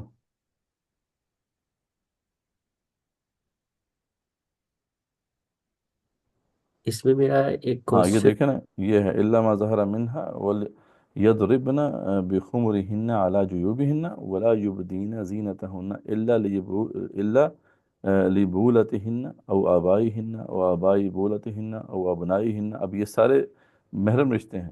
ٹھیک ہے، تو ان کا ذکر کرتے ہوئے پردے کا حکم آ رہا ہے. تو obviously یہ کس کی بات ہو رہی ہے؟ تو گھر کی بات ہو رہی ہے نا. محرم رشتوں کے ساتھ انٹریکشن کہاں پہ ہوتا ہے؟ باپ سے کہاں پہ ہوتا ہے؟ سسر سے کہاں پہ ہوتا ہے؟ بیٹے سے کہاں پہ ہوتا ہے؟ یہ سارے محرم رشتے ہیں. تو یہی اس کے اوپر دلیل ہے کہ یہ گھر کے اس کے حوالے سے. اس میں میرا ایک کوشچن ہے کہ آپ دیکھیں، ایک تو پردے کا جو حکم ہے وہ تو عورت کے لیے نا کہ وہ پریکاشنز لے کہ وہ سنا، لیکن ہم ریالٹی میں جانتے ہیں کہ اگر کسی نے چوری کرنی ہے تو وہ باہر سونا پڑا ہوا چوری نہیں کرے گا. جب اس نے ارادہ کر لیا ہے تو وہ گھر میں ڈکیت بن کر گھس کے بھی چوری کر لے گا. تو اسی طرح اگر بے شک عورت پردہ کر کے بھی جا رہی ہے، اگر کسی مرد نے اس کے ساتھ کچھ غلط کرنا بھی ہے تو وہ کیونکہ اپنی پاور رکھتا ہے تو وہ بے شک جتنا مرضی اس نے پردے کی ہو وہ اس کے ساتھ جو ہے وہ ز- کر دے گا غلط کام. تو اس میں ساتھ دوسری طرف میرے خیال سے مردوں کی سائڈ پہ بھی آتا ہے، نہ صرف کہ اس کو پریونٹ صرف اس سے نہیں کیا جا سکتا کہ آپ نے اگر جو ہے حجاب کر لیا، جبکہ اس سے بھی یہ بھی چیز میٹر کرتی ہے کہ اس کے اوپر کتنی آپ نے سیکورٹی رکھی ہے کہ وہ اس چیز کو اپروچ نہ کر سکے. مرد وہ تو خیر زنا بالجبر جسے کہتے ہیں، جو ریپ کا معاملہ ہے وہ تو زیادہ ہے نا، وہ تو ہے ہی جرم. ٹھیک ہے، یہاں پہ جو بات یہ ہے کہ رضا کے حوالے سے بات ہو رہی ہے کہ رضا سے جو زنا کیا جاتا ہے اس میں عورت کو رسپانسبلٹی دی گئی ہے کہ وہ اپنے آپ کو ڈھانپ کے رکھے. رہی بات ہاں مردوں کی طرف بھی وہی انسٹرکشن ہے، ابھی اپنے آنکھوں کو جھکا کے رکھو. پھر وہ صحیح حدیث میں کیا ہے کہ بھی آنکھ بھی زنا کرتی ہے، کان بھی زنا کرتے ہیں، زبان بھی زنا کرتی ہے، ہاتھ بھی زنا کرتے ہیں، قدم بھی زنا کرتے ہیں. یہ جو بھی زنا کی طرف جانے والی چیزیں ہیں وہ سب زنا کرتے ہیں. تو باقی شرمگاہ اس کی تصدیق کرتی ہے یا اس کو رد کرتی ہے. تو حدیث میں آتا ہے. تو ہم نے یہ سارے راستے روکنے ہیں نا. فحشی کی ڈیفینیشن یہ ہے کہ لا تقربوا الزنا انہ کان فاحشہ وساء سبیلا. سورہ اسراء میں پڑھ چکے ہیں کہ زنا کے قریب مت جاؤ، یہی فحشی ہے. ٹھیک ہے، تو ہمیں وہ سارے راستے بند کرنے ہیں. اسی طرح نکاح کو آسان کرنا یہ بھی بیسیکلی ضروری ہے نا. اور نکاح مشکل کر دیا آپ نے تو پھر بھی مسئلے ہوں گے. تو نکاح کو آسان کرنا ہے. یہاں پہ ہمارے ہاں تو یہ بھی بڑا مسئلہ ہے, نکاح بہت مشکل کر دیا گیا ہے. زنا آسان ہے, نکاح جو ہے وہ مشکل ہے. حالانکہ نکاح آسان ہونا چاہیے, زنا مشکل ہونا چاہیے. تو یہاں پہ تو مسئلہ الٹا ہے. تو یہ سب چیزیں ہیں نا, پوری پالیسی ہی جب امپلیمنٹ ہوگی تو تبھی پھر روک تھام ہو سکے گی زنا کی.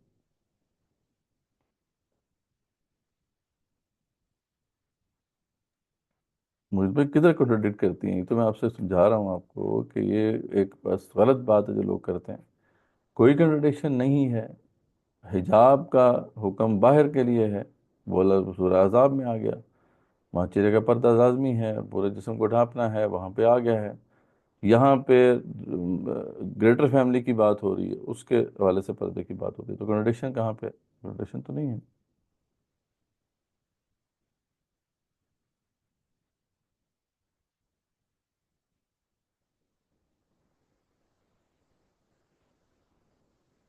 سر وہ جو بات ہے کہ جو اپنی زینت کو ظاہر نہ کریں, وہ زینت کیا ہے؟ یعنی وہ زینت کا یہ ہے کہ گھر کے اندر بھی وہ میک اپ وغیرہ لگا کے نہ پھرے, اور جو مطلب جسے کہتے ہیں نا کہ بناؤ سنگھار کر کے نہ پھرے.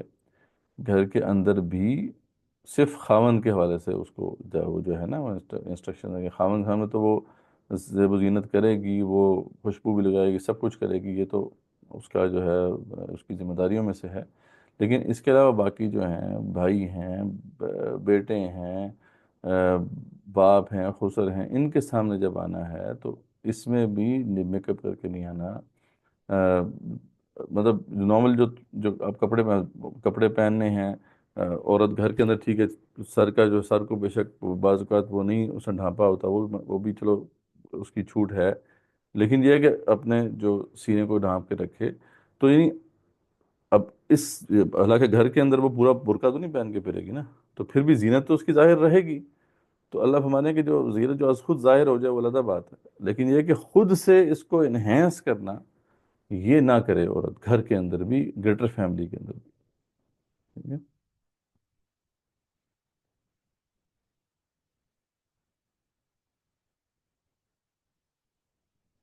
کلیئر ہو گیا جی یہ والی بات؟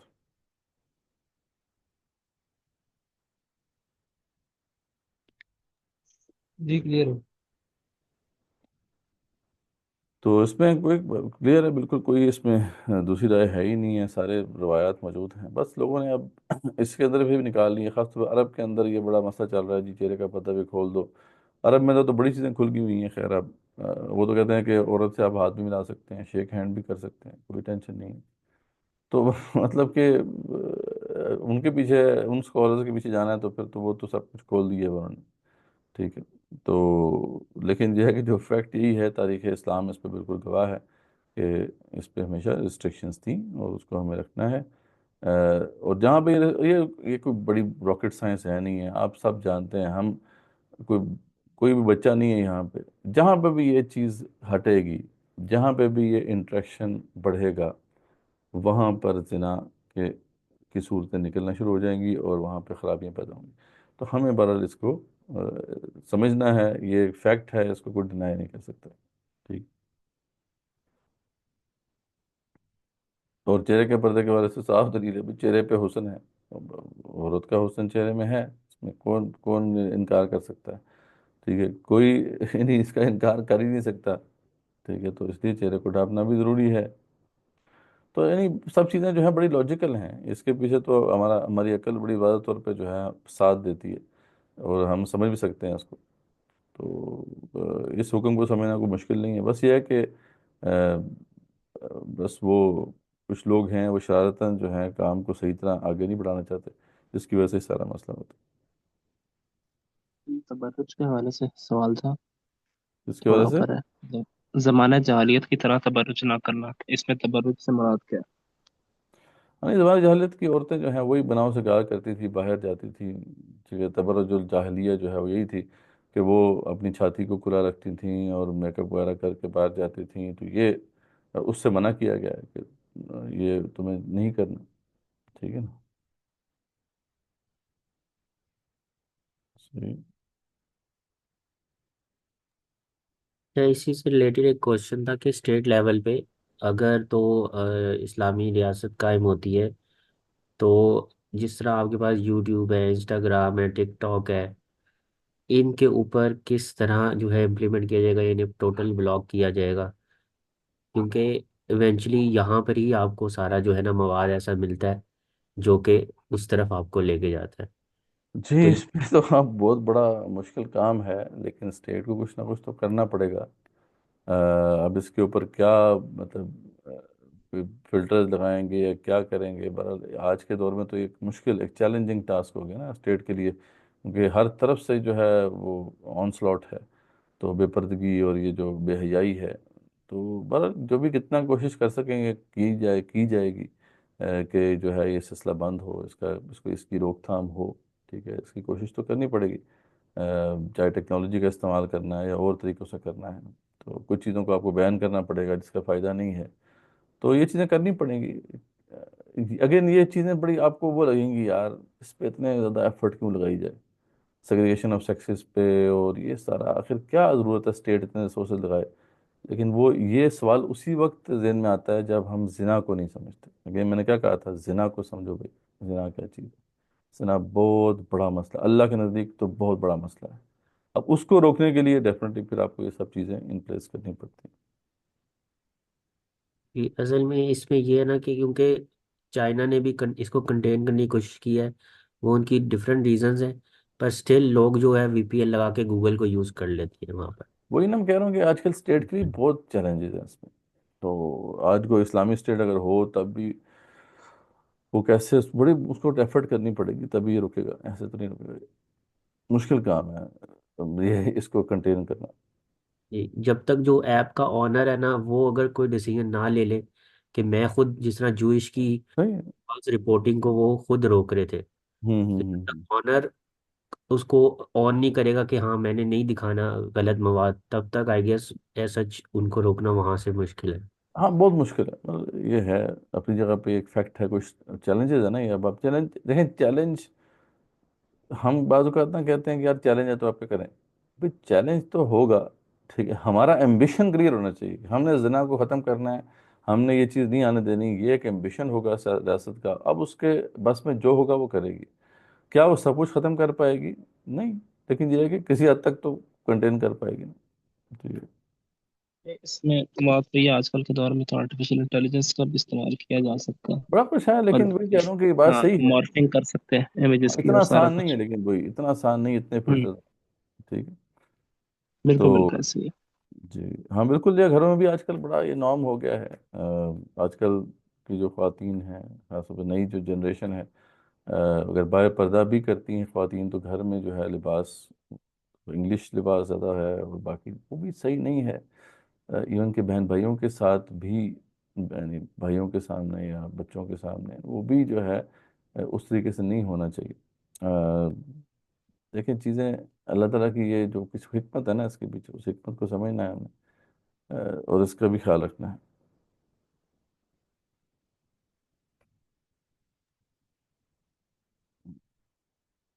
جی تو یہ بہت امپورٹنٹ ہے. میں نے بتایا نا کہ یہ اس کو اسی اینگل سے آپ دیکھیں گے کہ یہ ایک ایمبیشن ہے. یہ ایک اسٹیٹ، اسلامی جو اسٹیٹ ہوگی اس کا یہ بہت بڑا چیلنج ہے. اس کو لیکن اسے ٹیک اپ کرنا ہے، اس چیلنج کو اس نے اس کو ٹیکل کرنا ہوگا اسے، اور اس کے لیے ان پلیس کرنا پڑے گا بہت ساری چیزوں کو. اب دیکھیں نا، اس کے لیے اچھا خاصی ریسورسز لگیں گی. مطلب سیگریگیشن آف سیکس کا مطلب ہے کہ پارک میں آپ عورتوں کے پارک علیحدہ بنائیں گے، ٹھیک ہے، مردوں کے علیحدہ بنائیں گے. کھانے کی جگہ جو ہیں وہ عورتوں کی علیحدہ بنے گی، مردوں کی علیحدہ بنے گی. اگین اٹ ہیز اے مطلب اس کا ایک کاسٹ ہے جو بیئر کرنی پڑے گی نا. اب وہ کیسے جسٹیفائی کریں گے ہم؟ ٹھیک ہے، یہ اتنے پیسے آپ نے لگا دیے بھی، یہ تو دیکھنا آسان ہے، ایک پارک بنا دیا آپ نے، چلو. اب اسلامی اسٹیٹ میں عورتوں کے پارک علیحدہ ہوں گے، مردوں کے علیحدہ ہوں گے، ٹھیک ہے، ان کی کھانے کی جگہ علیحدہ ہوں گی، سوشلائزیشن کی جگہ علیحدہ ہوں گی. اچھا پھر ہاسپٹلز علیحدہ ہیں، اسکولز ان کے علیحدہ ہوں گے، ان کی یونیورسٹیز علیحدہ ہوں گی. تو یعنی ایک پورا پیرلل سسٹم بنانا پڑے گا، اور اس میں ایک سیگریگیشن ہوگی. How to ensure that? ٹھیک، اٹ از اے چیلنج، اور اس کے لیے کاسٹ بیئر کرنی پڑے گی. لیکن کیا یہ ضروری ہے؟ Yes it is must requirement. کیونکہ زنا کو روکنا ہے. ٹھیک ہے نا. تو اس بات کو ہمیں ضرور، اور یہ نہیں کہ تاریخ میں ہماری جتنی بھی ریاستیں تھیں وہ کام سکسیسفلی کر پائیں. ٹھیک ہے. بعض جگہ پہ ہو سکا، بعض جگہ پہ نہیں ہو سکا، لیکن کوشش تو جاری رکھی نا، کوشش تو جاری رہی. ٹھیک. تو یہی ہے پالیسی اس ڈاکومنٹ جو ہے بھارت دے دیا ہے، اس کو امپلیمنٹ کرنا ہے. اب یہ ریاست کی ذمہ داری. اس میں کافی زیادہ ریسورسز بھی میٹر کرتے ہیں کہ چلے سعودیہ کے پاس تو بہت زیادہ ریسورسز ہے، وہ کچھ بھی کر سکتے ہیں، لیکن ہماری جیسے کنٹری کے پاس تو ایسے بھی ریسورسز نہیں ہے، تو یہ میں میرے خیال وہی سے آپ سے کہہ رہا ہوں نا کہ پہلے تو ول ہی نہیں ہے، تو ہمارے ہاں ول ہی نہیں ہے تو پھر کہاں سے کریں گے؟ وہ ریسورسز بھی نہیں ہے، لیکن ریسورسز کم ہو، اگر ول ہو تو پھر کچھ کیا جا سکتا ہے. ہمارے ہاں تو ول ہی نہیں ہے جی. کولیکٹیو ول ہماری ہے کوئی اس کو نافذ کرنے کی؟ کوئی نہیں ہے. تو کدھر ہے؟ کولیکٹیو ول بڑی چیزوں سے کریٹ ہوتی ہے. ایک تو ہے کہ کچھ لوگ ہوں جن کا یہ امبیشن ہو کہ ہم نے کرنا ہے، اوپر بیٹھے ہوئے لوگ ہیں، ایسے تو ہے نہیں.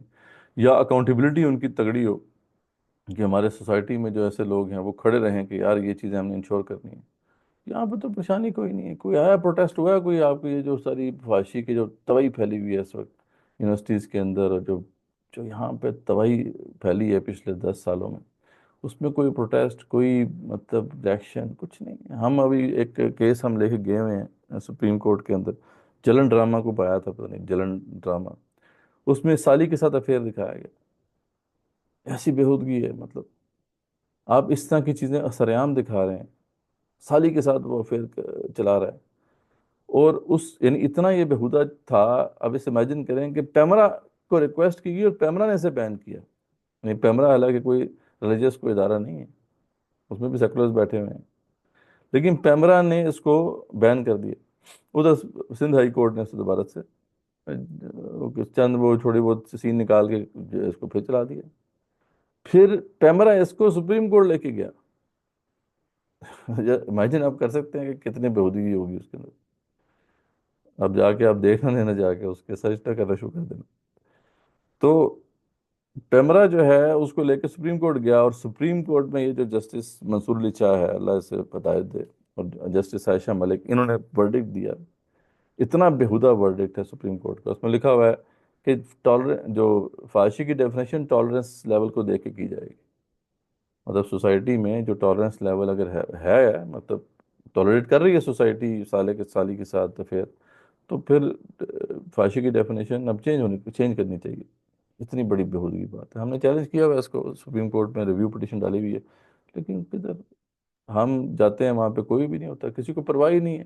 حالانکہ وہ تو کانسٹیٹیوشن کو اوور رائڈ کر دیا انہوں نے. حالانکہ لکھا ہوا ہے کانسٹیٹیوشن میں کہ بھئی کوئی قانون یہاں پہ قرآن و سنت کے منافی نہیں ہوگا. یہ قرآن و سنت کے خلاف ہے بات. فحاشی کی ڈیفینیشن چینج کر دی ہے انہوں نے. کون پوچھنے والا ہے ادھر؟ آئی تھنک یہ شیطان جو ہے وہ نئے نئے آئیڈیاز جو ہے انٹروڈیوس کراتا ہے، تاکہ نہ کوئی نئی لوگوں میں جو ہے نا بس سوچ پیدا ہو. ایسے ایسے شیطان بیٹھے ہوئے ہیں ہمارے. آپ دیکھیں نا یہ ٹالرنس لیول ہے. مطلب ٹھیک ہے کہ ٹالرنس آپ پیدا ہوگی ہے معاشرے میں تو ٹھیک ہے، جان دو. ٹھیک. اور جان دو تو جان دو، کوئی کسی کو ٹینشن ہے بھی کوئی نہیں. کوئی یہاں پہ علماء کھڑے ہوئے، کوئی اس پہ کوئی پروٹیسٹ ہوا؟ کچھ نہیں ہوا. تو پھر کیا ان کو پڑی ہے؟ وہ تو کریں گے یہ کام. تو اس بارے میں ہماری سینسٹیوٹی کوئی اتنی ہے ہی نہیں، کولیکٹیو ول ہے ہی نہیں. ٹھیک ہے، زنا ہوتا رہے، ہمیں کیا. بہت برے حالت ہو گیا، بہت برا حال ہو گیا. اسی طرح جس طرح ایک ورڈ ہے طلاق کا، اب یہ اتنا کو ڈرونا ورڈ ہے کہ بندہ اس کے اوپر ڈسکشن بھی نہیں کر سکتا کہ ہاں ہم اپنے گھر میں یہ لفظ بھی اس پر کوئی ڈسکشن کریں. لیکن وہ چیز نارملائز کر دی گئی ہے، اور اس کو جو ہے مس یوز کر کے دکھایا گیا کہ ڈراموں میں وہ تین تین دفعہ یہ بول رہے ہیں بار بار. یہ تو بھی کوئی 10-15 سال سے چل رہا ہے. تو مذاق اس چیز بنانے کے لیے نا، ان کو تو ان کے لیے میٹر نہیں کرتا.